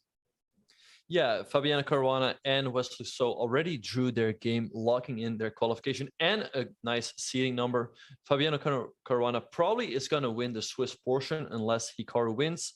And Wesley So will probably come in second or third, something along those lines. So they'll probably get some nice pairings for the knockout. But for a lot of players, there's still a lot to fight. For the players who are on 5 out of 8, they'll probably have to win their game. And there's a lot of players who are in that spot, like, do they play in the last round or do they take a quick draw to try and qualify for tomorrow? So it's going to be a very exciting last round for sure. And not an easy question to answer, when to offer a draw, when to accept it. And we saw that Fabiano Caruana drew against Liam Lay, and then Matlikov and Wesley So drew. So those are why those 4 players have finished their tournament, because 6 points out of 9 definitely gets you through to Sunday. But this game, Jeffrey with the black piece against Hikaru, you were saying that Hikaru, he can get the top seed if he beats Jeffrey. He'll tie with Fabiano. I wonder how important that is to him, because if he just wants to end his day, he can offer a draw and just go to tomorrow happily. Yeah, no, Jeffrey will take it for sure, because 6 out of 9 will definitely lock in qualification for him. We see Hikaru here on the screen. As we all know, he's streaming, he's explaining his thoughts. But I always wonder, during a rapid game, if that isn't maybe a bit distracting, but he feels like he can manage it. I don't know how I feel about this e5 and c4 push by him, because it opens up the bishop on the long diagonal. Right. This bishop on h7, very strong, but he is gaining space, and that's good when there are many pieces on the board. But as we get into potential end game at some point, those pawns have gone too far, harder to defend. So, yeah, I think that for now, black is doing quite decently, and c5 traps in the bishop, but you don't have another pawn. So after c5, the bishop is stuck, but you can't push your pawn backwards. Indeed. And I like the move Hikaru just played knight f1. The knight comes back to e3, where it's nicely putting pressure on the center.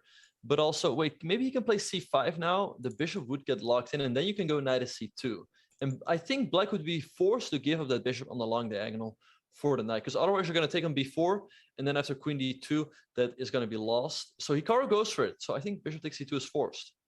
Right, because otherwise, as you're saying, knight takes b4, and then queen d2, or bishop wraps around to d2, you're going to lose that pawn. So bishop takes c2, not a move you want to play, but at some point black can play b6. So you trade on c2, you put a rook on c8, try to go for b6. And if black can play b6, capture, play c5, just start breaking down white's center, then black could have some decent chances.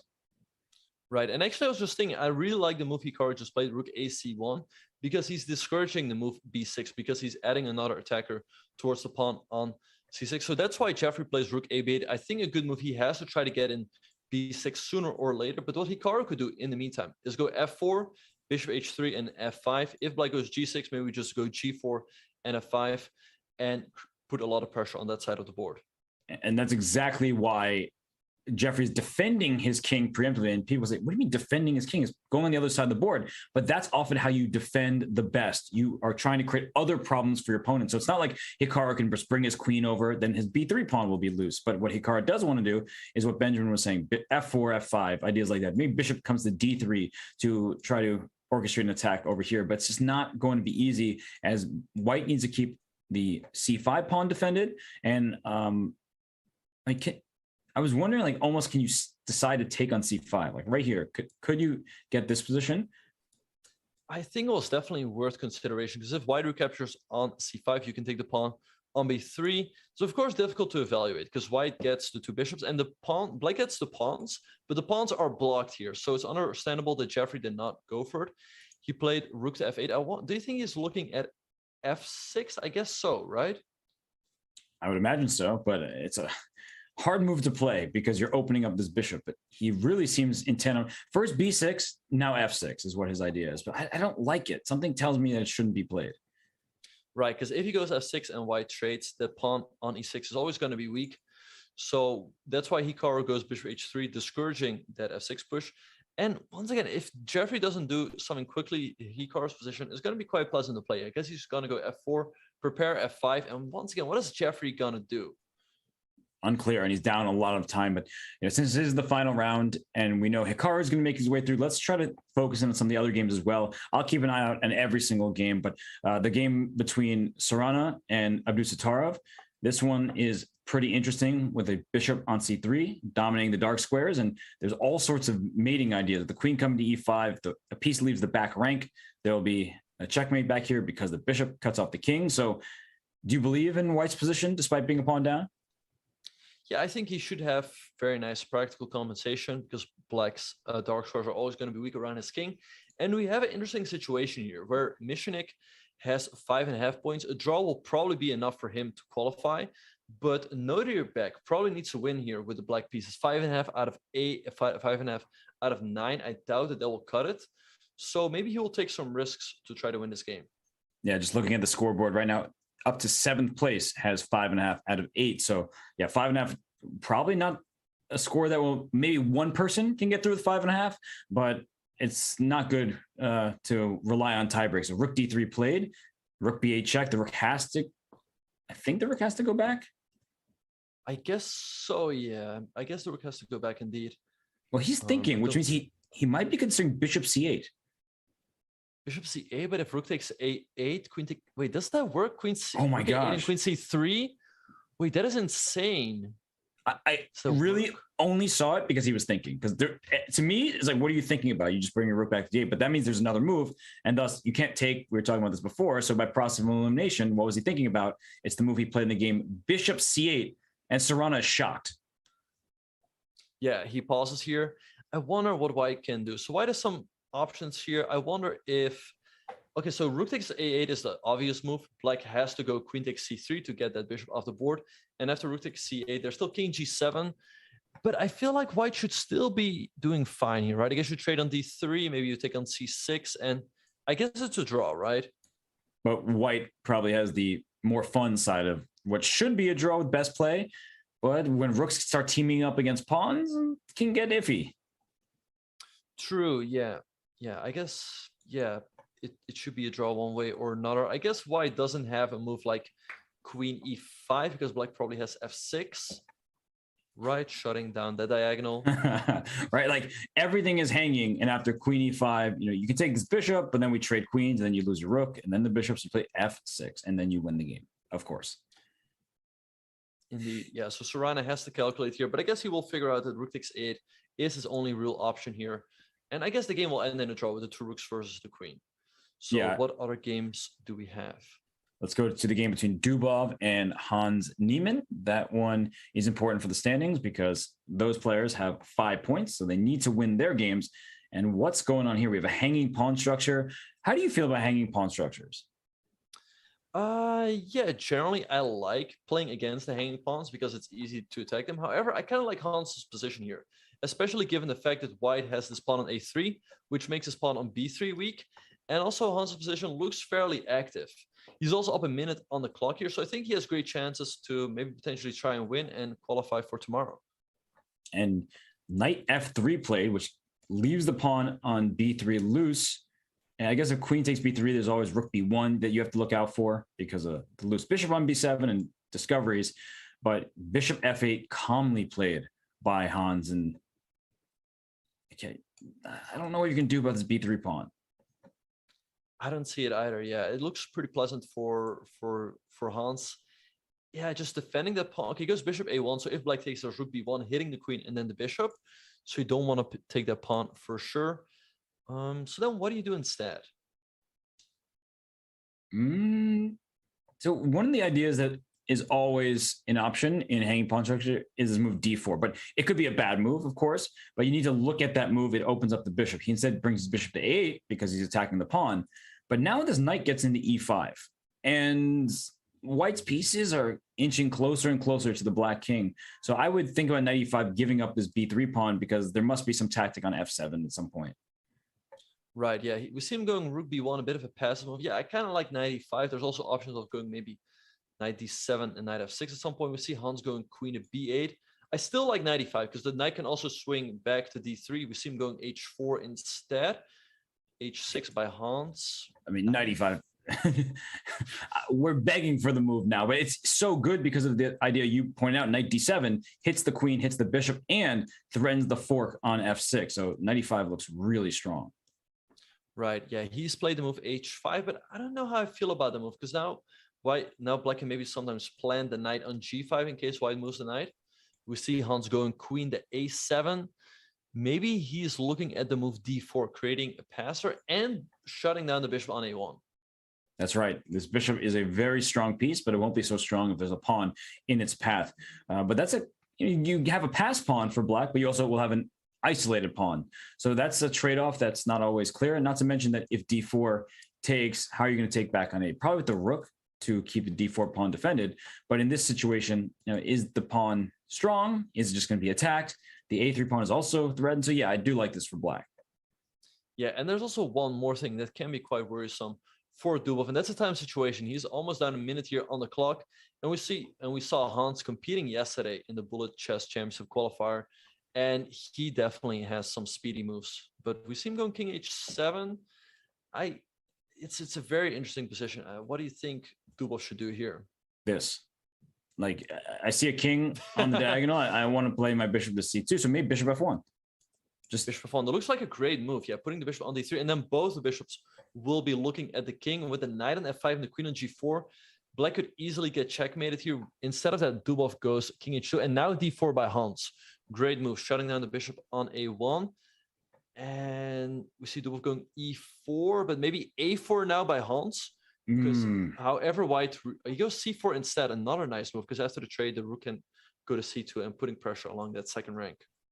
But I liked your a4 move because that would have given you pass pawns that were connected and could be pushed very quickly. So this is looking nice for Hans. All of a sudden, this rook c2 is possible.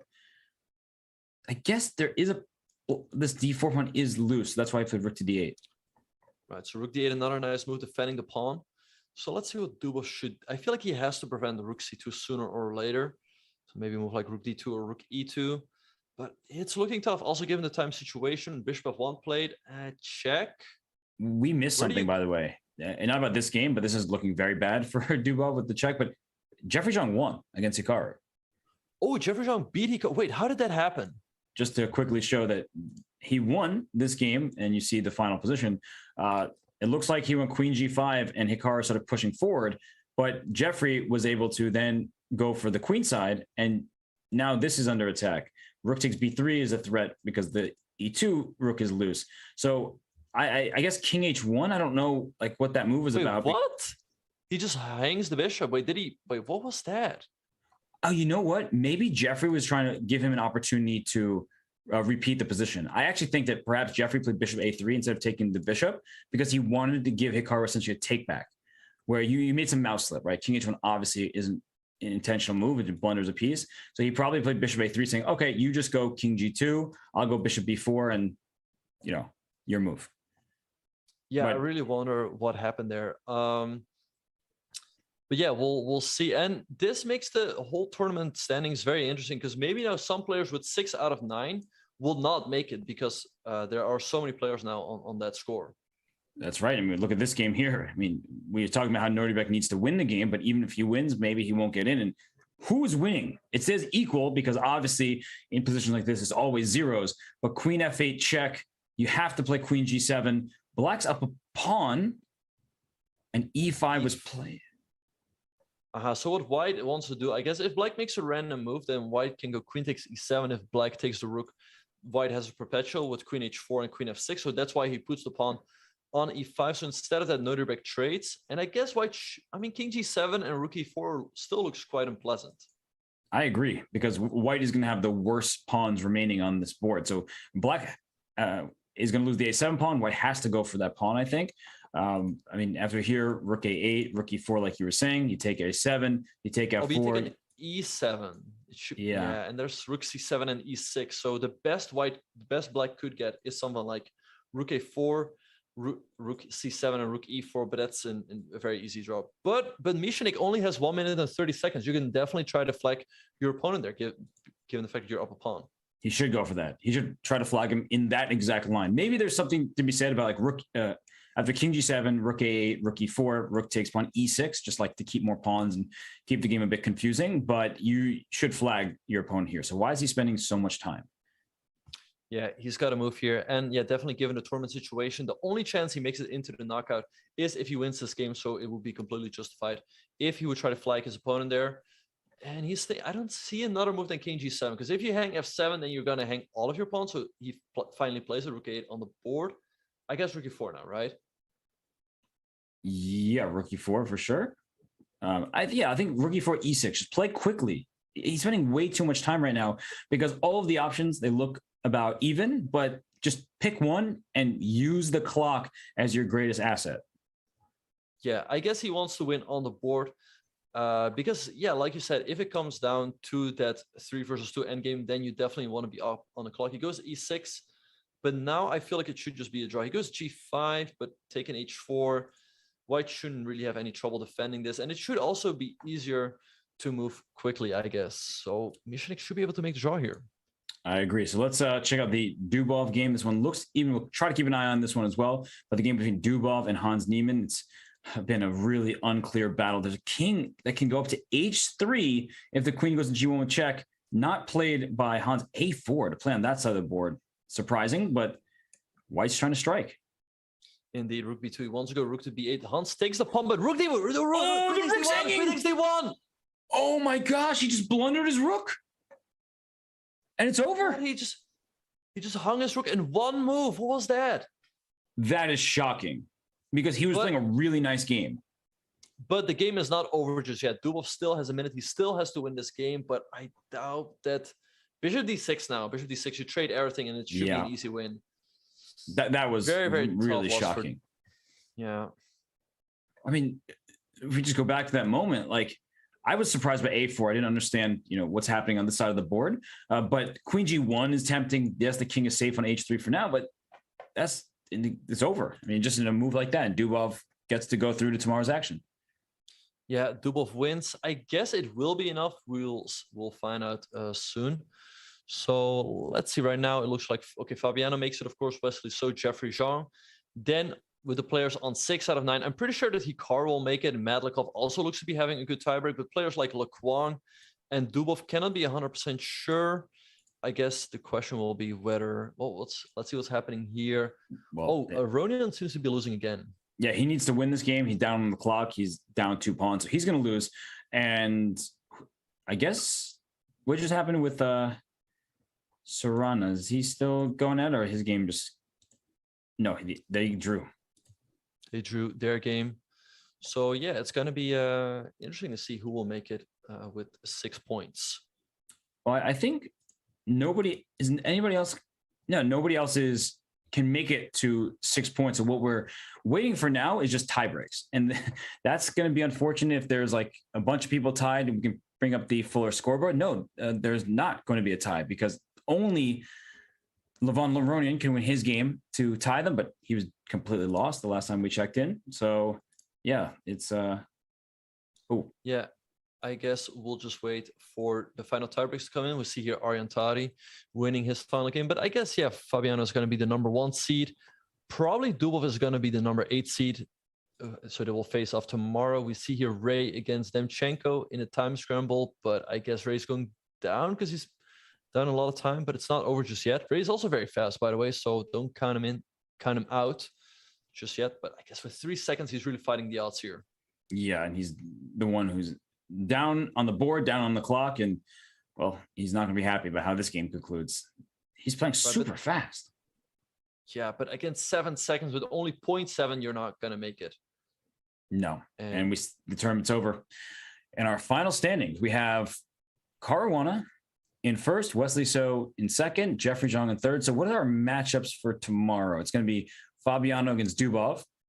It's going to be Wesley against Caruana.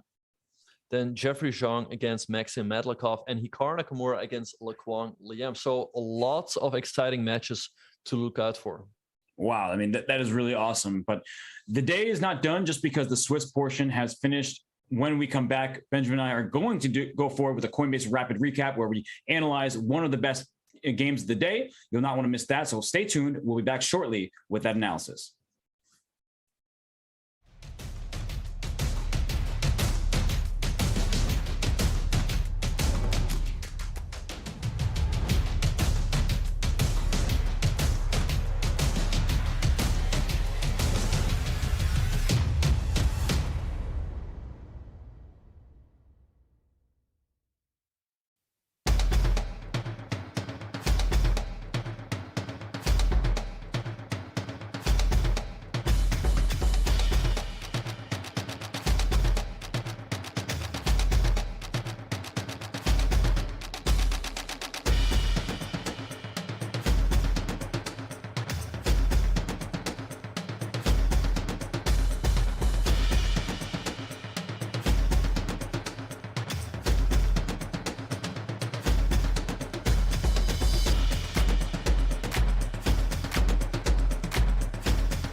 It's a new week, but once again, it's Fabiano Caruana at the top of the Rapid Chess Championship presented by Coinbase. And this is your Coinbase Rapid Recap. He was playing Daniil Dubov in the 8th round of today's Swiss portion. And Benjamin, it started off, there was potential for that quick draw that we saw Fabiano do a couple of times in the Berlin, but Daniil said, no, I'm playing the A6 variation.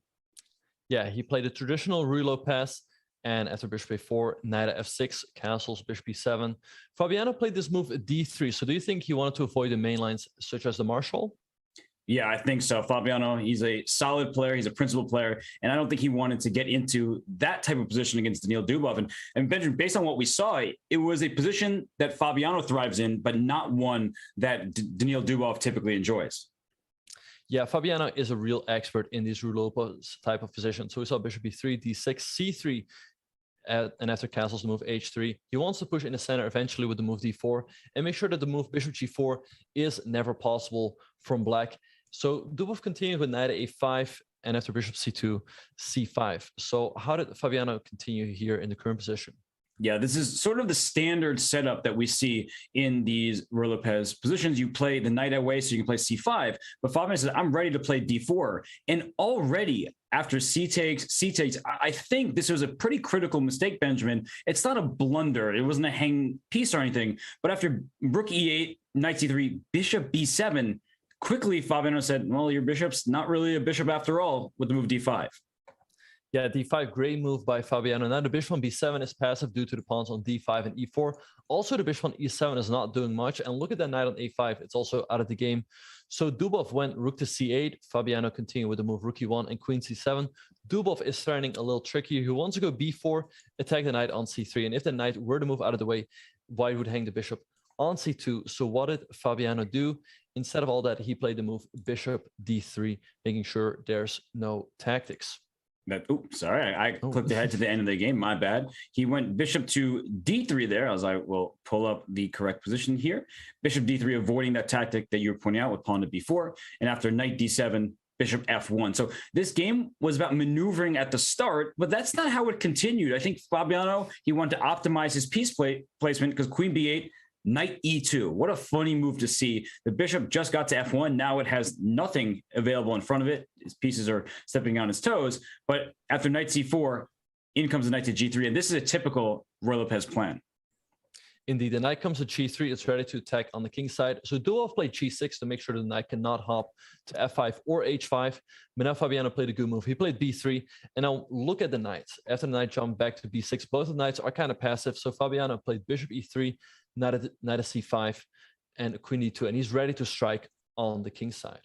That's right. And that's how he went forward with this game, because after knight to d7, I mean, these knights are stepping on each other's toes. They're fighting for the same exact square. It's called superfluous knights. And bishop g5, this is a very instructive move by Fabiano. He's saying, I can't really attack you. You have a pretty solid setup, but if the bishops get traded, now I can go after the dark squares. And here again, I think Dubov went wrong with a bishop move. He took this bishop on g5. I think better when bishop f8, you cover the dark squares around your king. White is better because knight h2, knight g4, and so on. But I do think that it would have been a tougher time because after bishop g5, queen g5, he played this move b4 and he ignored his king side.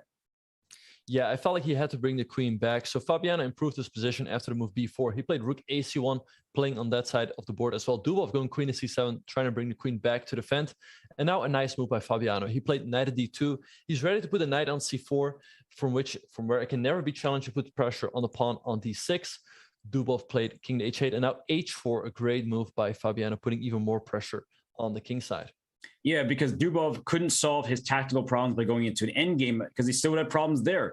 At any point, if you play queen to d8, White can even trade queens. As you said, that c4 square is available for the knight. The bishop stares this a6 pawn, which is a long-term target. The pawn on b4 separated from the pawn a6. That means that pawn could be in danger as well. So Dubov went knight to b6, and this is where things got really out of hand. After a3, please take me. I want to pin your knight. a5, Benjamin, this is the critical moment coming up. Yeah, Fabiano played great here. He provoked this move a5, so now he could trade on b4 and go bishop e5, hitting the rook on e8. The rook moved to f8, but now Fabiano played queen f6 check, and after king g8, the move knight h5. And Robert, what is the point behind this knight sacrifice? Well, I think checkmate in 1 is the main point, but the thing about this is the rook actually blocked the king's escape. If this rook were on d8, the king would have room to run. But after pawn takes h5, we saw rook e3, and let's say black doesn't do anything. Let's say black moves the rook away. I'm going to try to run away with my king. You're about to see a forced checkmating sequence. Rook g3 check. The king has to go to f8, only legal move. This queen can come into g7 with check. The king has to go to e7. And there's no checkmate right now. So it looks like black up a piece. All right, I'm going to survive. Not so fast. Rook f3, not just hitting the f7 pawn, but also the f6 square. Because if you play rook to f8, thinking you stop one checkmate, you fall into another. So that's why after the knight h5 sequence, Benjamin, Dubov had to give up his queen. Yeah, Dubov saw all of that. Some great calculation by Fabiano. So instead of all that, Dubov came up with a very creative defense. He played knight takes e4. So now white cannot play rook g3 because that square is covered by the knight. So what did Fabiano do? He just captured that knight with his own knight. This allowed Dubov to capture the rook on c1 with a check. Fabiano goes king h2. Rook g3 is still a threat. So Dubov gave up his queen for the rook on e3. But after pawn takes e3, it's clear that white has got to be in great shape here. That's right. It was a matter of technique from here on out. After knight d5, queen d6, rook c2 was played. And, you know, it's a situation where things could go wrong if you're not careful. And so Fabiano played bishop to c4, and already black has some chances. And this is the wrong move. Benjamin, knight takes e3. That was Dubov's last chance. Indeed, yeah, knight takes e3 was the only move in this position. I guess he was worried about knight f6 check. The king had to go to g7, then knight h5. The king has to go back to g8.